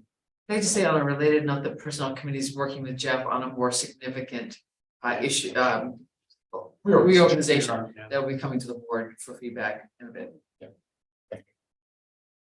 All right, I will make this the quickest that I possibly can. Sorry, I want to still work it, but we'll talk about Plaza later. I can skip that whole thing. Door count was down a little bit, but still way up. I was glad to have those high efficiency filters when there was so much smoke in the air. So we actually took some of our internal filters and we distribute them We had them from COVID. We had some of these internal air cleaners. We distributed around and saw higher particulate levels than we'd ever seen at any point ever during the entire COVID thing. So filters on the roof and those filters distributed around, I think we did a pretty good job of keeping the air in the building at a high quality. On those days when it was so bad, we had every group. Normally we'll have 1 or 2 groups at a time of folks that are here. There were lots of the group home groups that were here that day. It was like everybody was there at the same time because there really wasn't many other places. So I was pleased we were able to accommodate them. Every seat was taken. It was kind of an interesting day. The argument from meeting space. Argument for meeting space and receiving space. And that's just it, not stack space. More filtered. Yeah, more filters. Very happy about the MERV 13 filters. Thank you, COVID. That's one thing we I just want to thank Chris for going in my place to have that listening tour at the Spinney at Van Dyke. We had a listening tour about the proposed project and got a lot of feedback from the residents there. So thanks for that. Stepping in, we had to do negotiations, so I appreciated her stepping in. Lots of great programs, which I'm not going to run through. You can read all about here. We did do a lot of outreach this month, in the last month with Memorial Day Parade. We just came back, didn't make my report, just came back from the Pride Parade this weekend. Lots and lots of outreach this month, including the Walk and Roll Fest. Not just the Pride Parade, not just the Memorial Day Parade, and we did have the best swag at the Memorial Day Parade. We had our confetti beach balls and very, very popular. So thanks to everything, our volunteers and the staff who were involved in making sure that all of those floats got put up together. I think they help enhance our presence at the place. So that's great. And then National Senior Health and Fitness Day over at the LMAF Park. It got cut a little short, but we were able to be over there. This is just about the new library cards, the customize your library card experience, that alpha card that we were just talking about. This is that. We've got some bugs straightened out and we've got people getting the right cards. We're happy about that. So that's going on right now. If you like our designs, pick one out. We'll print it here for you and we'll get it to you. Blah, blah, blah. And lots of meetings with Ashley Grow, which you just got to experience. Contract negotiations are completed. You vote on that a little bit later. We didn't even talk about the Friends of the Library book sale was a big event. They raised more than $3,000, close to $3,500. So again, even though there were fewer books for them to sell, they made about the same amount of money because a lot of people just come by and make a donation. That's why it's a fundraising donation event, not just a sale. And we did hazmat testing in the building. That design process complete, and that report is back with our architect so they can accommodate that. And then I just wanted to mention that Charmaine and I went down to a UHLS book challenge series on Thursday night, which I actually found very helpful. And I was quickly statistics. Obviously, our outreach numbers charts and circulation increases continue to moderate. We're still going up a little bit in our circulation, but by this time last year, our circulation was essentially normal. That's where we were, but the door count continues to see very high increase. So we're still 35% increases in door count, whereas only experiencing a 2% increase year over year for circulation. So last year, people were back checking out all the stuff. This year, more people are back just being in the building. So I'm excited for this summer, our first summer reading, maybe our first real like normal-ish summer reading program. I'm very excited about that to kind of have us operating in a way that is similar to what I expect. And that is my report. Any questions for Jeff? Okay. Jeff, are the Friends ever gonna like take donations for books or? They're actively talking about that for September. That's the thing. So there's some logistical question. I keep saying that, right? But they've got to have the capacity to do that. It's not the staff do unless, and Mark and I had an email exchange about that, unless well tell me that is something that we want to have staff do. So I think there was a donation room on the schematic design. Was there I not? don't think that's what. Oh, you think it was something else? I'm not sure.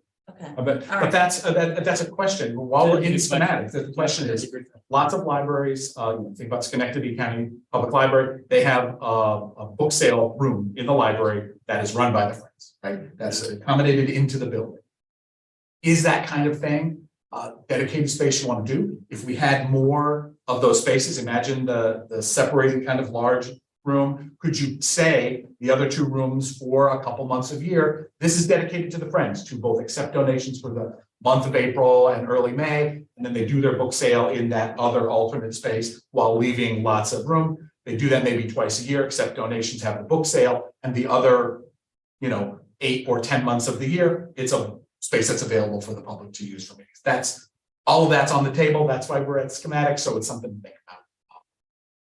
So- Yeah, I'd love to hear what everyone thinks about that. As I pass the donation box with books on the ground again. Yeah, This morning. right. Or just coming in today, like. There's a huge pressure for people who want to donate. There's also huge pressure for people who want to buy books. Yeah. So it seems natural for us to be involved in that, but in between that is a ton of work. And the question Like, is, what does involved mean? You said that, are we gonna go all in, are we gonna leave it to the Friends, or just be a space, or are we? Right. Just talking books, are we talking other things too, and I think that it's right now their limiting factor is space. I think once you start to have a book sale, they have developed a greater cadre of volunteers. The volunteer at the Friends are bigger than they've ever been. So it's time for them to begin to have that discussion, but that's not something that we can make them do, right? What we can do is assist them in their ability to do that work. Question is, to what extent do we want to do that? So they're primed for it. The question is, what does that look like? Good question that I don't have the answer. Okay, great, any other questions? Okay, great. Thank you very much, UHLS report. Very short, just this Wednesday is the annual meeting day. I'm sure you voted. Yeah. That's it. Thank you. New business. So it's that time of year we need to name a nominating committee. So I'm looking for volunteers for that. Please, pleading for volunteers, actually, the nominating committee. Anyone? Can you explain just very briefly what it entails? Absolutely. So every July, there's a slate of officers. So the nominating committee usually talks to the board members or the trustees and says, what would you be either talks to or talks them into, trying to become an officer of the board. So at the July meeting, there's usually a slate that the nominating committee presents, and then the membership votes, we vote on the slate. So I've done it a couple of years in my time here. It's actually a good way to get to know board members a little bit better. I found it was great. I think it's easy peasy. I think I've done it 3 years in a row. Yeah, it's just basically, emails, or I had copied with some, in the past, and it was nice, breakfast, whatever. You get to talk about, and then we try to figure out, setting up people for the next year and the next year, and looking up the terms and stuff. So I think logistically, and correct me if this one, between now and the next meeting, any board member who is interested in it emails the nominating committee, so you have to collect all those names and then the committee gets together and discusses. Sure, I'll do it. Right. I'll do it, Jeff. I mean, not Jeff, sorry, Mark.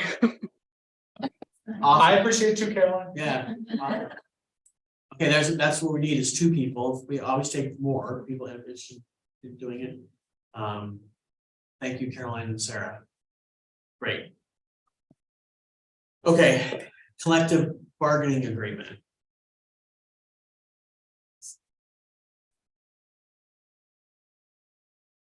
Share this out.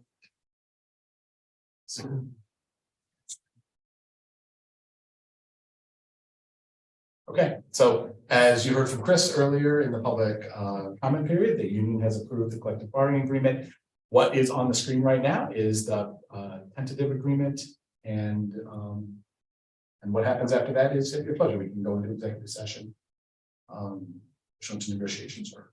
Yeah, so I would look to the board. Do you want to go into executive session to talk about it, or do you want to just talk about it? Well, there's questions. I don't have any questions.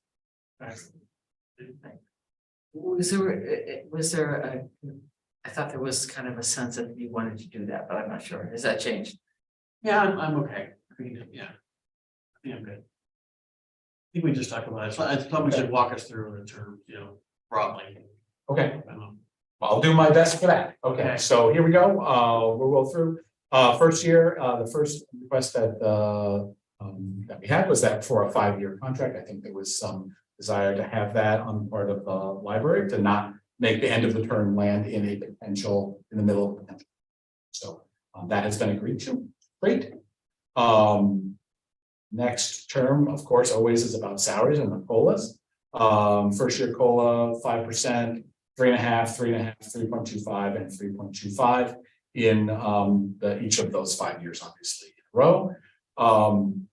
Also provision that brings up over the course of 2 years the part-time folks who are in the same title to 100% of the full-time rate over the next 2 years in those salaries. So that's a good thing. It's been talked about by the board and the administration and the folks that work in the library for a long time, and I think that's that's awesome. in years 4 and 5 of the contract. So later on, bringing up the contribution for leaving it alone for individual for healthcare and leaving it at 85%, but then in years 4 and 5, bringing the 2-person coverage from 65 and then eventually to 75%, and for the family coverage, bringing that from 55% to 60, and then eventually to 70%.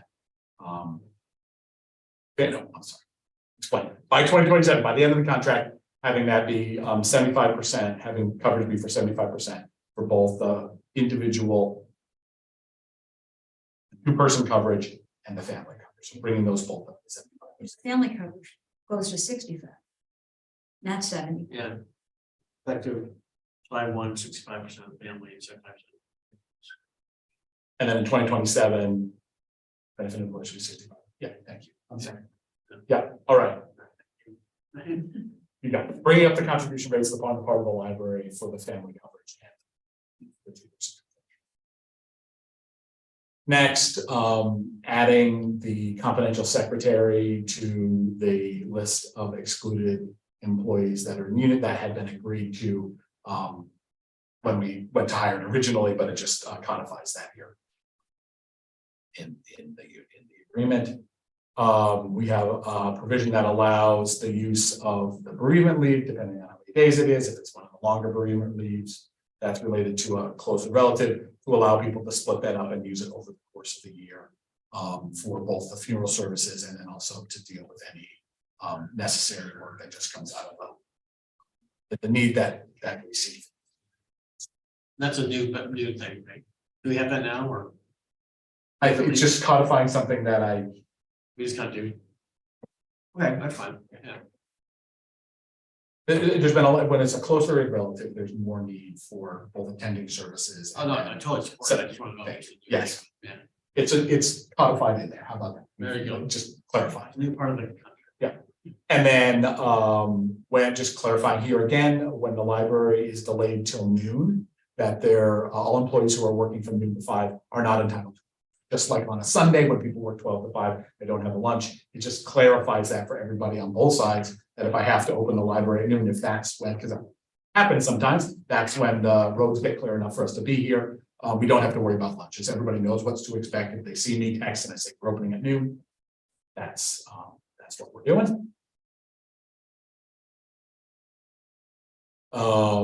Just an agreement about we have a lot of employees who work at other government employment and then retire from that other government employment. It used to be a much more complicated process. This just codifies the fact that folks who are retiring from other government service, we will follow whatever rules that either the teacher's retirement or the employee's retirement system, how that person has to be on payroll. We'll follow the rules of the retirement system, lays that out. But that the person who's our employee who is not really leaving service, they're retiring from their full-time job, they want to stay part-time, retains their seniority, their paid time off, and their salary schedule. So we don't have to, they're not resigning and then coming back, they're staying on employment, even though they may have to be off for either, in the case of the ERS system, just a day, or with the teacher's retirement system, some predefined amount of time that the teacher's retirement system makes them be off payroll while they get all that retirement stuff figured.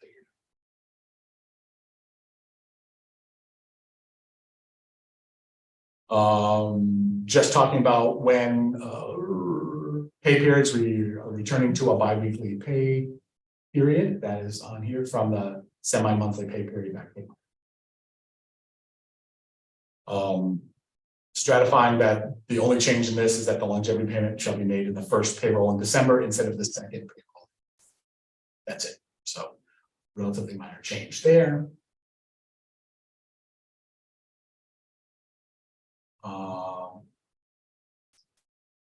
Yes, bumping up the amount of the reimbursement for custodial clothing and boots and cold weather gear because they have to work outside from $250 to $350 a year. Changing the names of the CSEA provided member plus dental and vision plans and allow, anyway, that just these are, the library doesn't contribute to any vision or dental plans, but just changes the name that CSE needs to have them to be expressed properly.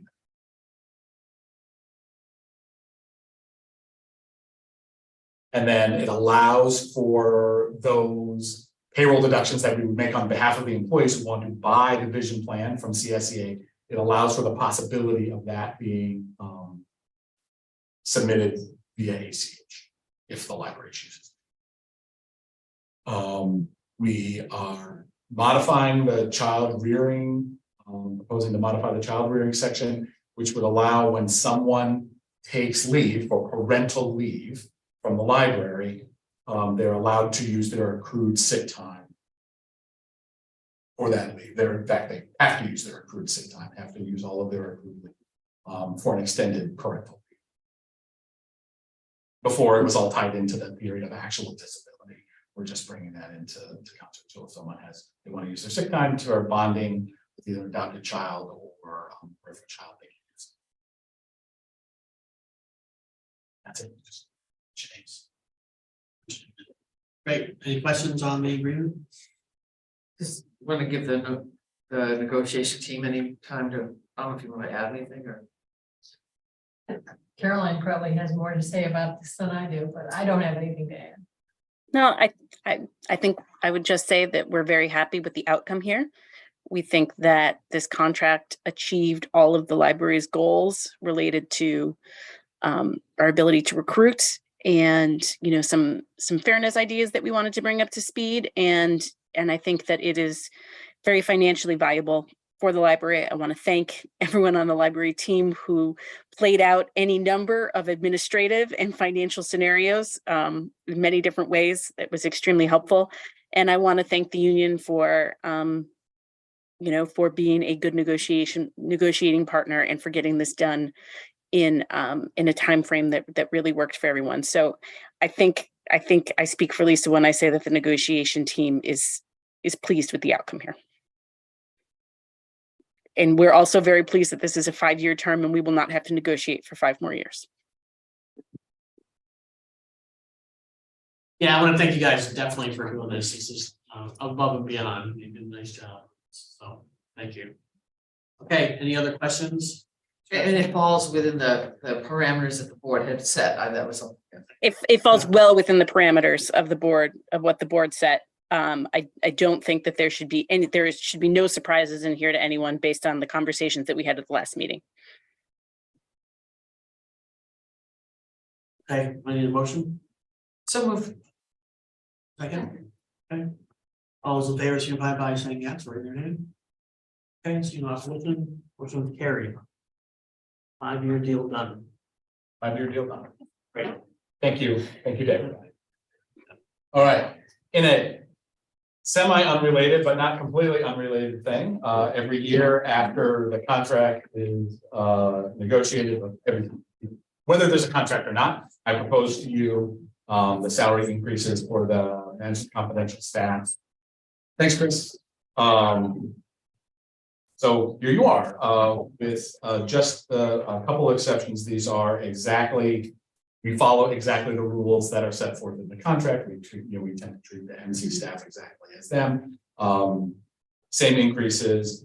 Obviously, the promotion that was approved before is expressed on this sheet as well. And then the change. There's a Kevin Coffey. There's a lateral increase on that. just in recognition of this work during the pandemic and during the age. So.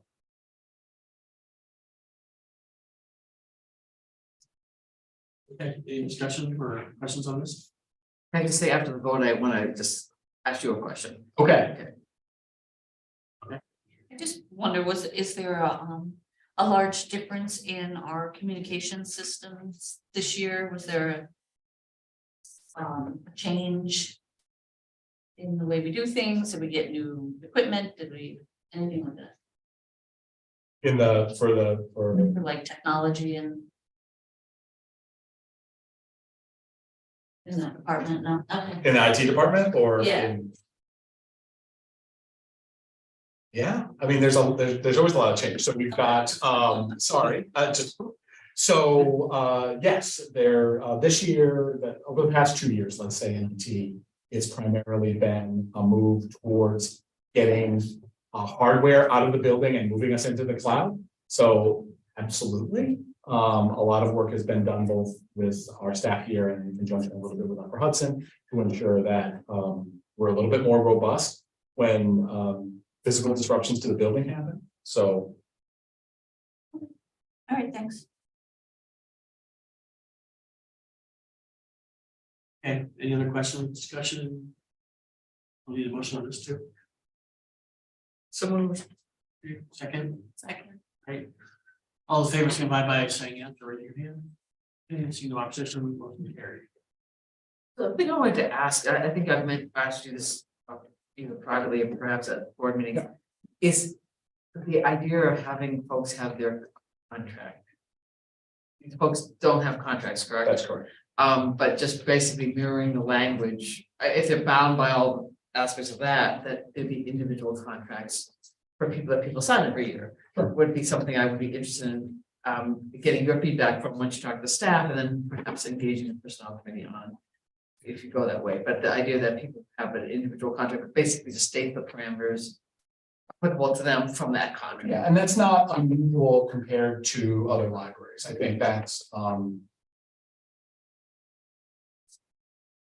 not even gonna say percentages. I've seen it in both, a lot of libraries in both ways. Either there are individual contracts with, all the MC staff, or there are not. Traditionally, in this library, it's, that's sort of the tacit agreement between the board, but there's no reason not to have that codified. Explicitly. Yeah, I'd like you to maybe just check with the staff and get their feedback and then, see if the personnel committee is interested in picking that up. Yeah, and I'm not, those kind of contracts where it's like I also get, or the people also get what's dictated in the union contracts, that's a very simple contract together, so. Okay. That's, And then the other thing that I'd be interested in taking to the personnel committee, because everyone's gonna run off the committee, but is to get a sense of where we hire people at positions, and are we, because I know you've talked about staff and retaining staff and attracting staff, is somewhere down the road, I realized with the bond project and some of the policies we're working on, it might not fit in, but to get a comparison on where we're hiring. so that's interesting. So we're looking at that right now. So what you're looking for, all of our fellow libraries of sort of similar size are looking at right now. Right now, there was a request out from East Greenbush for all the libraries, who the players are, right? That they want back just a salary survey. And I have not responded to that because I've been waiting for this to settle out as far as a union contract. But I will respond to that at the end of that process.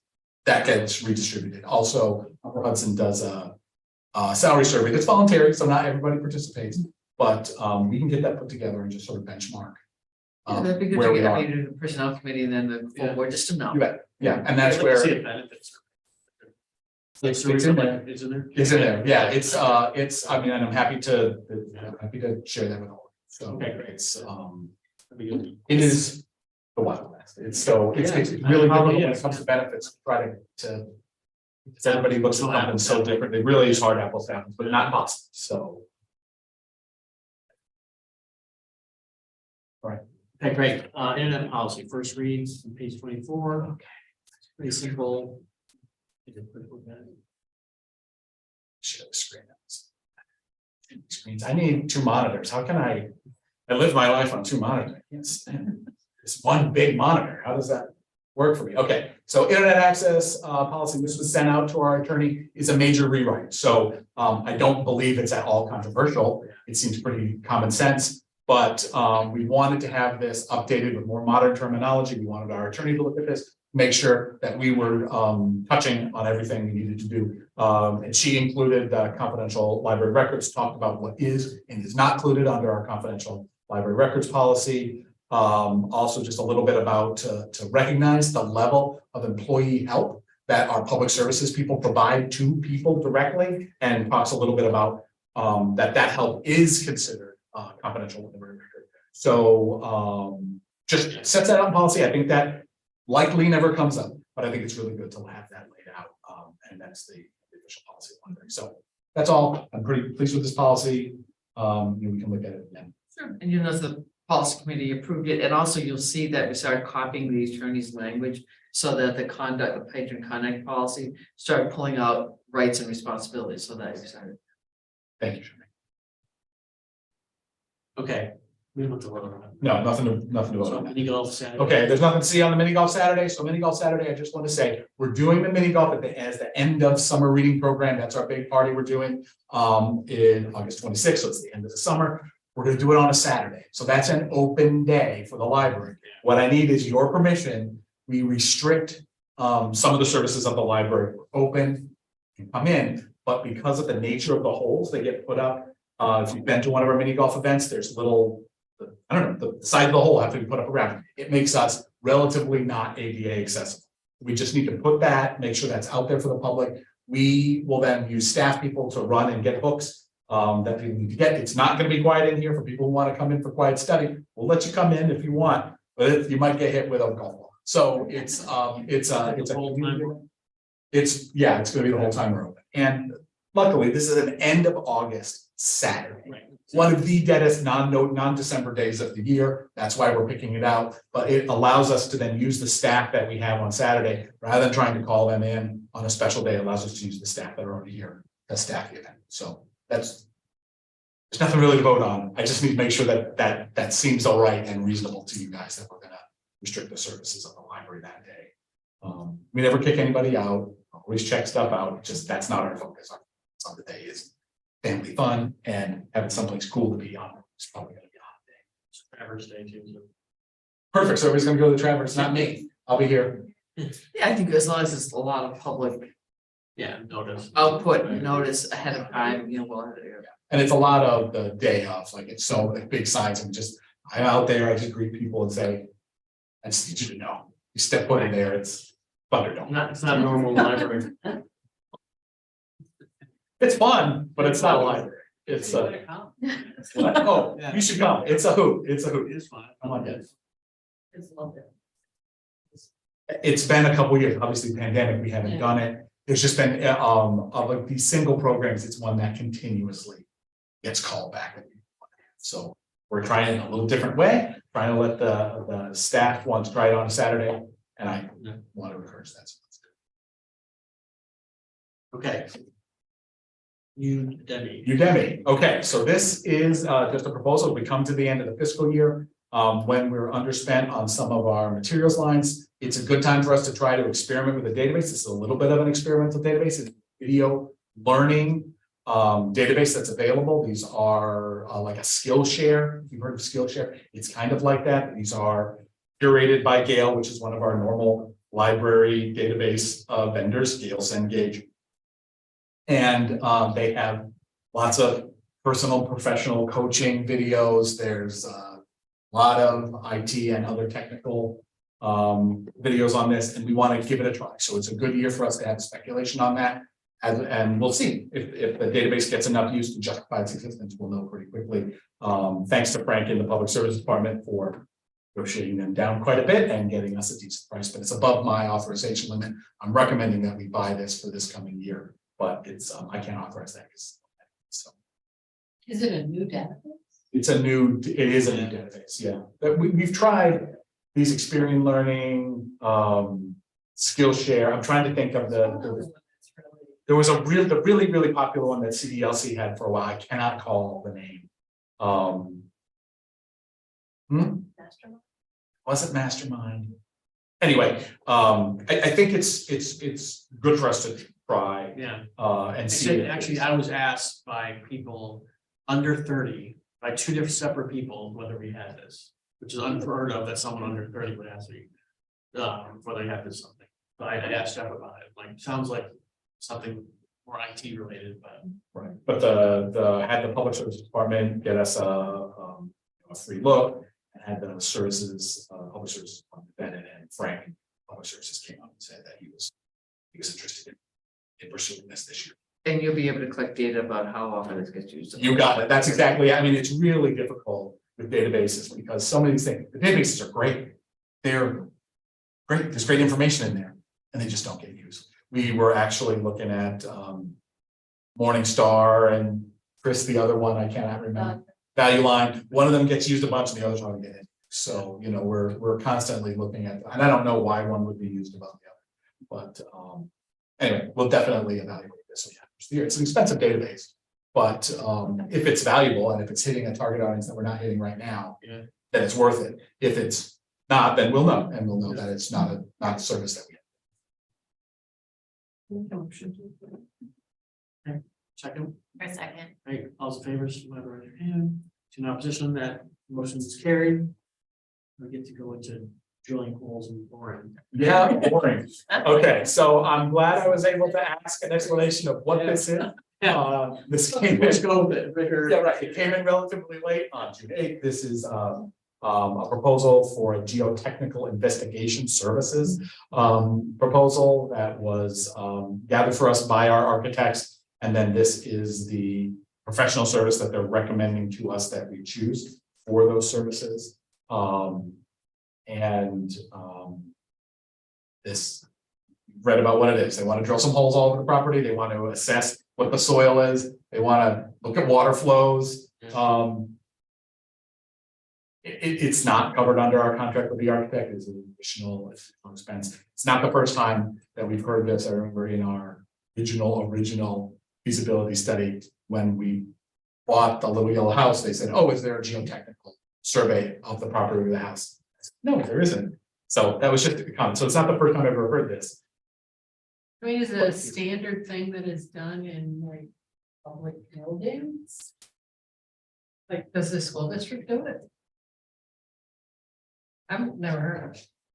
I think it's, if you're looking at additions and you're looking at, yeah, I think it is common for government for any kind of disturbing the ground, kind of, whether it's for the changing the parking lot around. They don't want to get into a surprise about what's under there. I don't know, but I do know that the district has used Ashland McGraw for the last two bond projects. I can't remember the that thing, but you know, I guess you could always ask, but I know that they've used Ashland McGraw for the last two bonds, so it may, if Ashland McGraw's, they recommended. Absolutely. So this was this was recommended by Kepplinger Freeman, which is the landscape architect that's associated with Ashland McGraw on our project, and separately Ashland McGraw both recommended this this professional service for this work and recommended that we have this done. And how much does it cost? I don't remember. It's pricey. I mean, pricey for a given definition. Price depends on what you might find on it. So it's just under 11 grand with the potential for some other work. Micro tremor survey. I can't squarely say that I've ever seen it, to be honest with you, but do they need to do it like now, or could you have? Well, Joe says August. Sounds like They want Sounds this. like that's when they're now bookings. Correct. They're recommending them. It's part of this. Isn't this going to help them with their estimate of cost? Because if there's some additional work that needs to be done based on what they find, they need to put that into the contract. And the biggest, you know, we've disturbed much of the ground on the property that's currently owned by the old property owned by the library. But there's also the new property, that's the yellow house. That's not, that we've never had any, we've done a survey, but never a.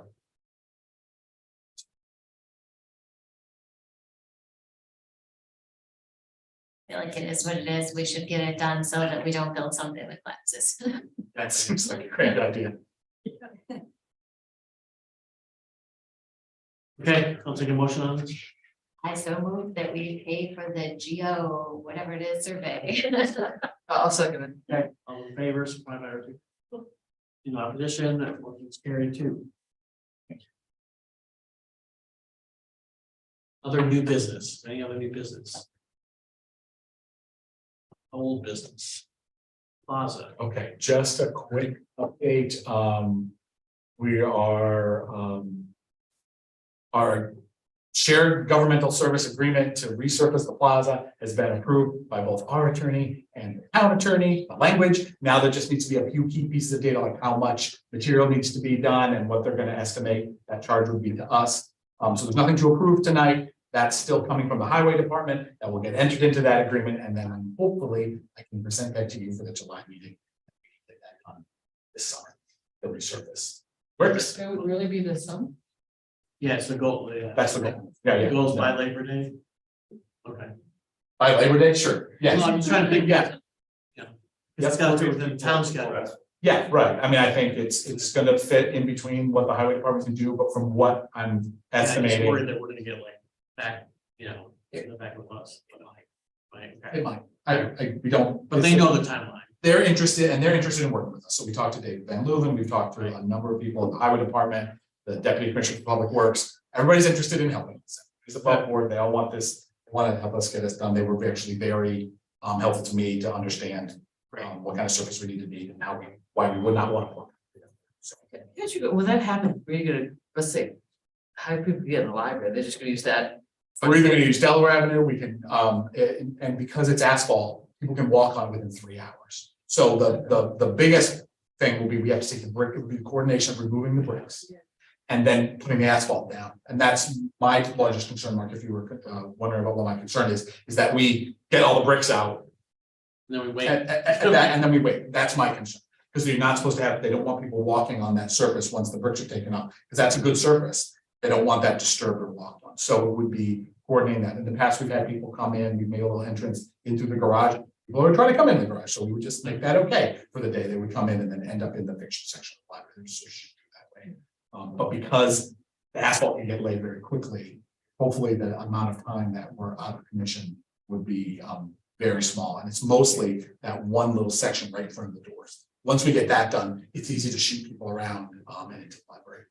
Might be a good public education campaign, just saying, just so you know. Yeah, We're doing this. and- absolutely. It feels like there's so many steps between us and there. Like, I'm ready to go on that, but I think it might come together very quickly when it comes together. But it's got to get approved by town board and us. So there's still some other government types. Same thing with the geo, whatever survey, letting people know that. That's my biggest concern. Like, I don't like, what kind of drilling equipment? How big is this? Is this on the back of a truck or is this like a? In the parking lot Well, over that's what there. it said, make sure we have Yes. space in your parking lot. Yeah, so geotechnical survey. So if it has to, that's my work is gonna be that we're gonna do this, but how do we coordinate? We didn't ask for after hours or weekend work. And I think a lot of contractors who come here assume this is like an office. And that people come in the day and then it's kind of fine, and then it's busy at the end a little bit. I'm like, it's busy all day long. And you try to tell people, they don't believe you, they cannot believe it, but they'll see it, especially during the summer. So coordinating that actual day will be, we're not gonna let that just, sometime next week you're coming. Maybe just, I said, letting, no, there's gonna be a few things you'll be seeing and hearing while you're here, because I think more information is, can't help. Can't hurt. Can't hurt. Okay, are we good? There's only one, all right. Nope. Okay, policy committee update, library cards, second reading, 634. Yes, I think we presented it last month. Anyone have any last questions before?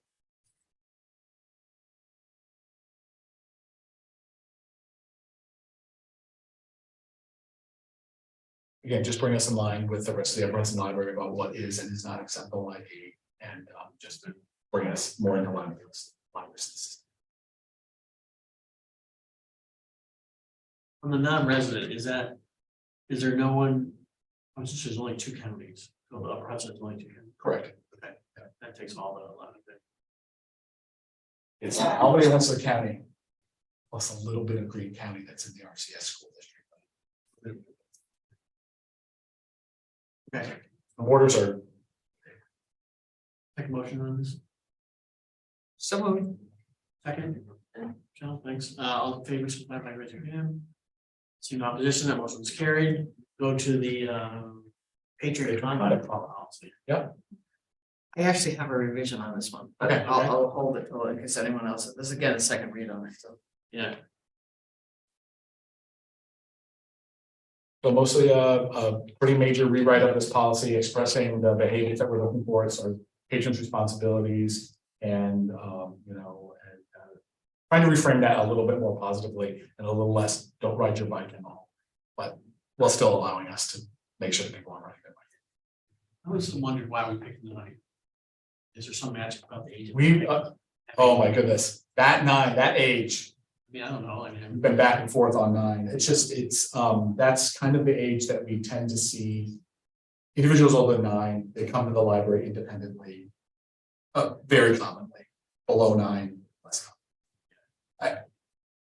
Any age you're gonna pick is gonna be necessarily arbitrary, because I'm sure there are extremely mature 8-year-olds that would be just fine, and then there's 12-year-olds that don't.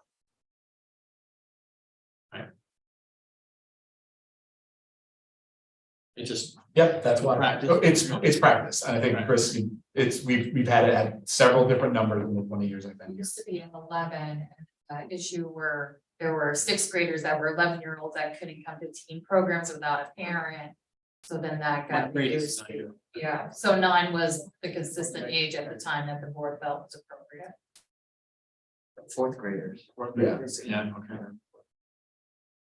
Okay. That's fine. So my revision is I realized the last 2 bullets in the last list. Those shouldn't be bullets. Those should be pulled out of the bulleted list and just made as 2 statement paragraph.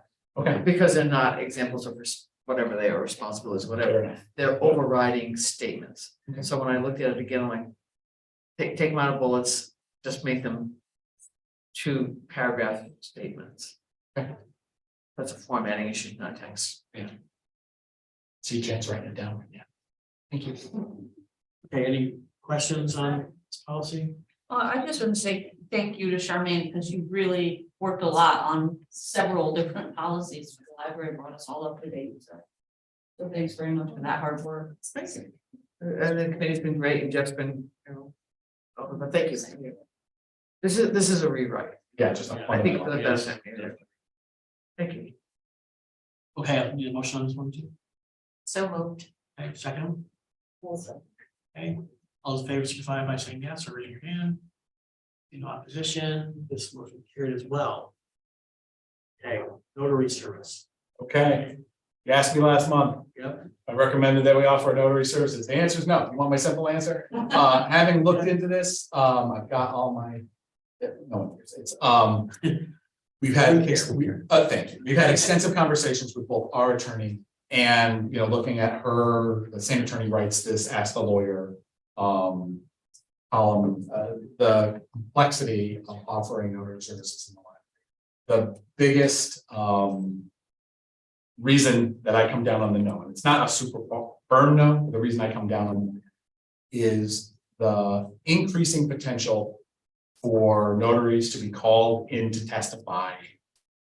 The necessity on the behalf of the library for offering this service to be covering staff people when they go and testify. It's never happened, right? But in the training course, they were talking about how this is more commonly that notaries are being called into court to testify for their errors and omissions. Sort of the need that we would have to cover people to do that, the insurance, the need of the library to cover the excess liability, and then some of the practical complexities when we offer this about how we have to give space and time to do this when we can and cannot offer that. You know, we sent a number of people to that service. There's still a significant number of people who are willing to offer the service to the library under the terms that the library puts the provisions in place to provide the protections to the employee. So it's not that we don't have people to do it, but there were a number of people who went to the training class and also came back and said, this is a lot more responsibility than I thought I was signing up for. And interested in that service. So that's where my recommendation is.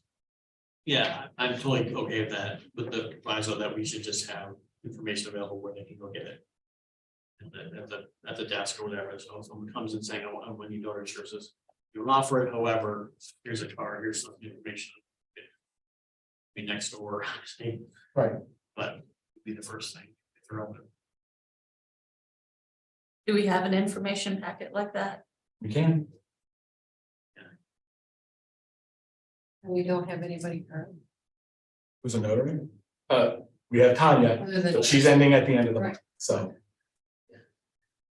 I will say, the one time we used the service, we really, really needed it, and it was so extremely helpful. I'm sad to see it go, but So just to make sure I understand, so you have one notary now, and you have, I think there's about 5 people who are willing to do it. 6. And your recommendation is, just so I am clear, We don't offer notary services at Yes. the line, right? And based on, or like, on the potential legal ramifications to the organization, both not just direct liability, which exists, but also for their errors and omissions if they were to make a mistake, but also the need for the library to provide time and compensate those people to go and testify.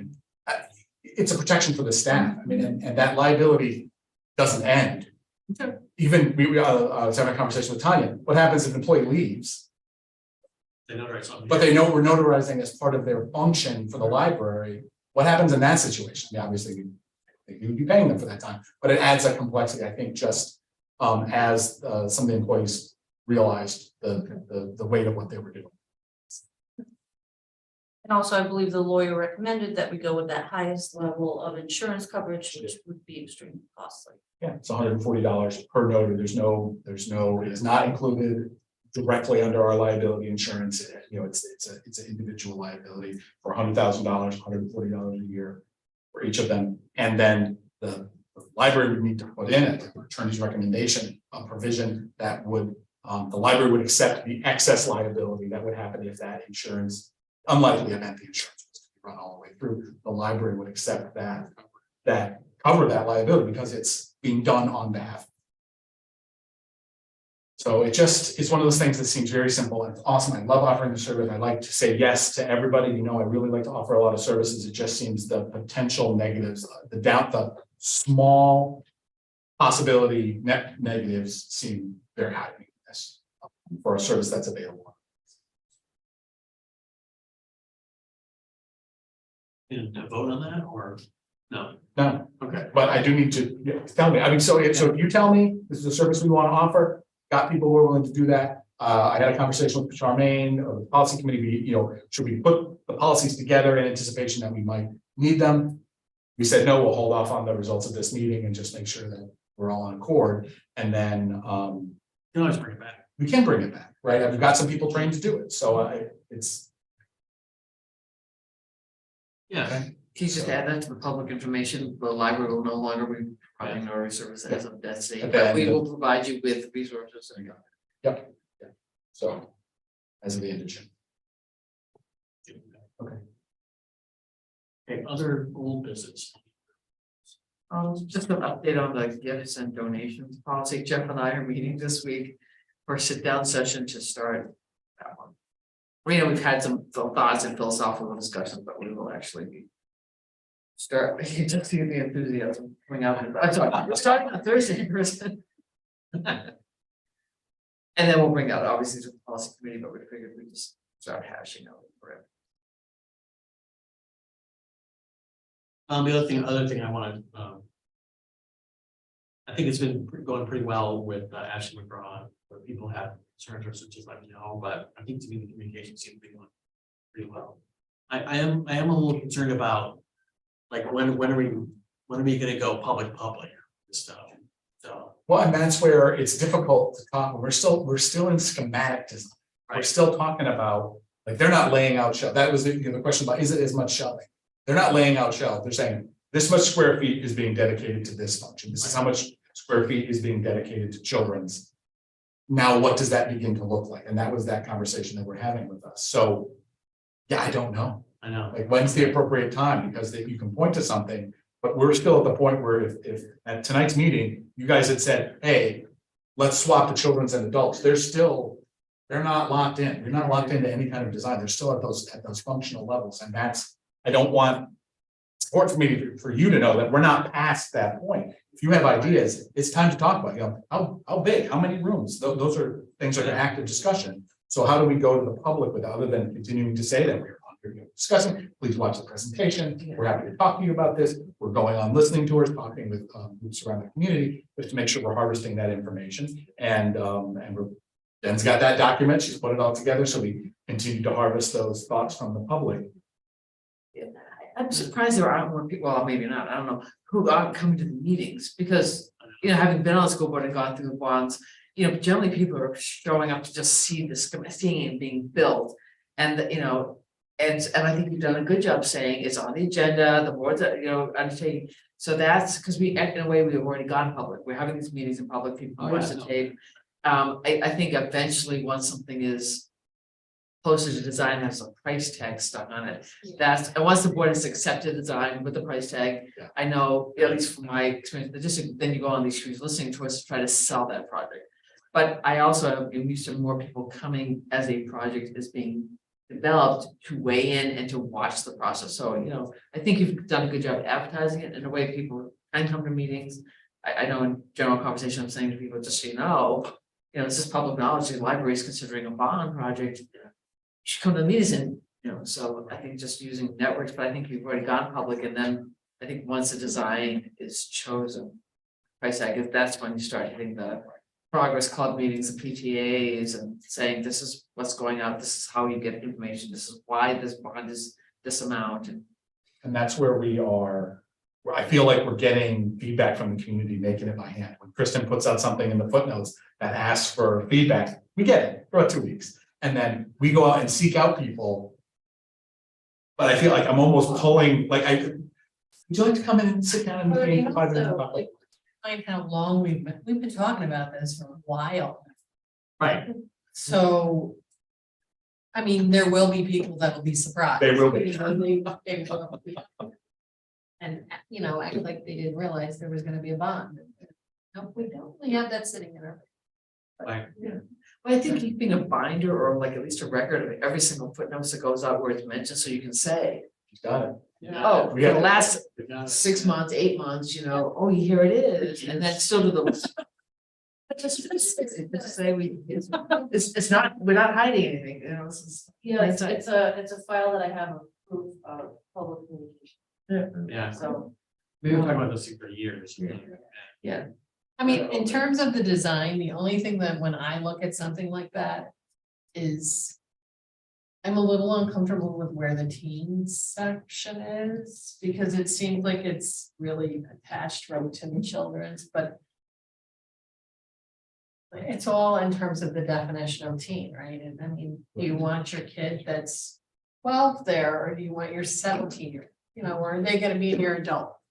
We tend to, and I'll let anybody speak on this, but we tend to see teens to us might more be what would be tween and younger teens. Chris? Yeah. So a lot of 17-year-olds are just in the light. Then the adult. They're just 16, 17. They're But because they're so attached in the schematic to the children's, I was like, could we get them a little closer to some windows and. it's possible. They say that, right? Yes. I mean, the answer is yes. What we were saying from a staff was like, see, because we're not going to have another service desk. Because that was proposed a little bit too. Oh, we just have 3 reference desks. So I'm like, we want to get to 1, which we're not going to be able to do, but we can't have 3. Like, there's no way I could staff this. So it's got to be visible enough. And that was kind of how it ends up in that middle area. Now, if we flip everything, it's going to end up in a different. But I think that's a valid. Like where the makerspace is, it Yeah. doesn't really have to be there. Correct. Right. Well, I think as far as the collections, you do want the teens goes to the children's, because there are younger kids who read at an older level and vice versa. So it is convenient when you're trying to find them the selection within the 2 It's almost collections. like they need to like run along in between the 2.